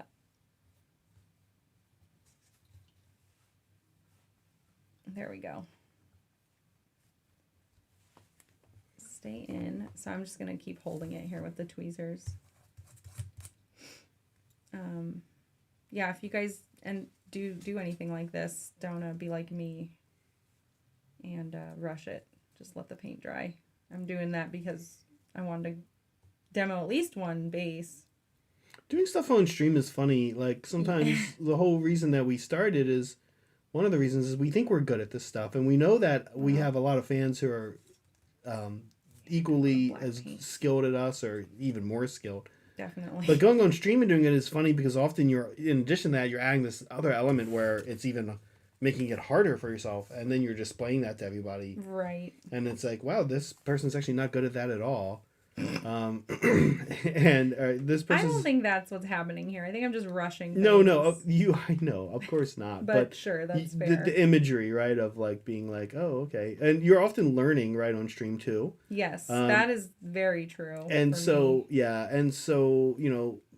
people who stream and don't only do VODs such as us here, sometimes we look like we're really bad at things.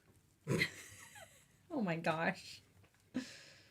And sometimes we are, but we get to learn. That's the nice part. Dang it. Yeah, this is tough. Okay, so I'm gonna just toss some more glue in here and just keep poking it in. You might want to try super glue help me. Also, which I don't have any, but one of the little super glue. I have found that, believe it or not, super glue actually will probably work a little bit better. You know what? Yeah. Yeah, this is a wreck.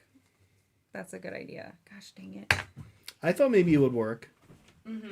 Honestly, You're right. No, I'm sorry. I thought what you were doing was going to work, the PVA, but I would just do super glue. You're just going to want to be really careful, Meg, because as that thing moves around, if it picks up super glue, and then deposits the super glue on the model, and then anything else touches it, it could just yank your paint job right off. I know. I shouldn't rush. Maybe I just shouldn't do this.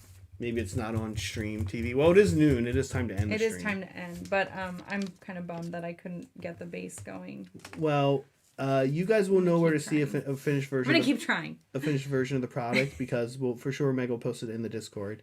Like always. If you're here hanging out with us right now and you're not in our Discord, please consider joining it because it's fun. It's fun. Someone says good morning almost every morning to everybody. God, so sweet. Right, I forgot about that. We hobby hang a lot, which is fun. Yeah, we make good use of our hobby hangout chats. I've been in other Discords where it kind of just sits there and not a lot of people hobby hang. Ours gets used a lot, which is nice. You almost always have somebody to listen to or chat with while you're hobbying in our Discord. Lots of good painting help in there happening. Lots of really horrible opinions on food and movies happening. It's great. It's a great time for sure. What do we think, Meg? Should we call this? Yes. Yeah, we'll get pictures. You'll post the pictures. I will. It won't take that long. So let's chat a little bit about the week. Ty, I know Ty. I'm being a monster right now. Here in the U.S., our calendars for some reason are organized as Sundays the start of the week, whereas in the rest of the world it's the end of the week. Yeah, you've noticed that how it's like Sunday, Monday to and Saturday. No. I didn't realize the rest of the world has Sunday at the end. Yeah, and any European is like. Because it's called the weekend, right? Yeah, it's the ends, right? The beginning, end, I think, and right, the end. We have got a lot of Brits and some Europeans. Correct me if I'm wrong. I don't know about Canadians. Do you guys do the stupid way with like the weekend split at the start and end of the week for some reason? So what I was going to say is, starting tomorrow, we have a week coming up. A new week begins. Do. Either today or tomorrow. Just like every other Sunday. Yeah. So, Grimdark Lunch and tomorrow on Monday in the Mortal Realms. There might not be a Grimdark Lunch tomorrow. Why? What's going on, Saray? Or maybe there is. For your crimes. Let me not say that there isn't. Maybe you shouldn't. Maybe we should let Saray. I think there is. Is he in? Was he in here? I don't know, but we're calling him out. Because he's out. Well, we're not calling him out. He's out not being right in our now. Chat. Yeah. Okay. So. I know on Mondays in the Mortal Realms, Steven and I are going to be doing S and A and B and C. We're going to tier the books, all the different books. We're excited about that because, Steven and I love to yell at each other. So that's going to be happening. Tuesday is kind of like we don't have anything. We have a day Tuesday. off. Yeah. Wednesday, Saray will be joining me. We're going to be doing a little bit of work on my Soulblight Gravelord board. And I don't know exactly what Right. component of it we're going to be working on quite yet. I'm going to ask him and see what he's feeling. But there's some fun options here, so it's going to be a good one. It's terrain, so it'll be fun. Fun terrain stream. Yeah. And then what's next Sunday? Do you know? Do you remember? I don't. Yeah. That's all right. I'm not going to be on the next 2 streams. I have a week off. Yeah. Okay. Well, that's it. So, anything else, Meg? No, that's it. Just That's it, remember to be kind to yourselves, be kind to each other, and always be creating. Bye, guys. See you later.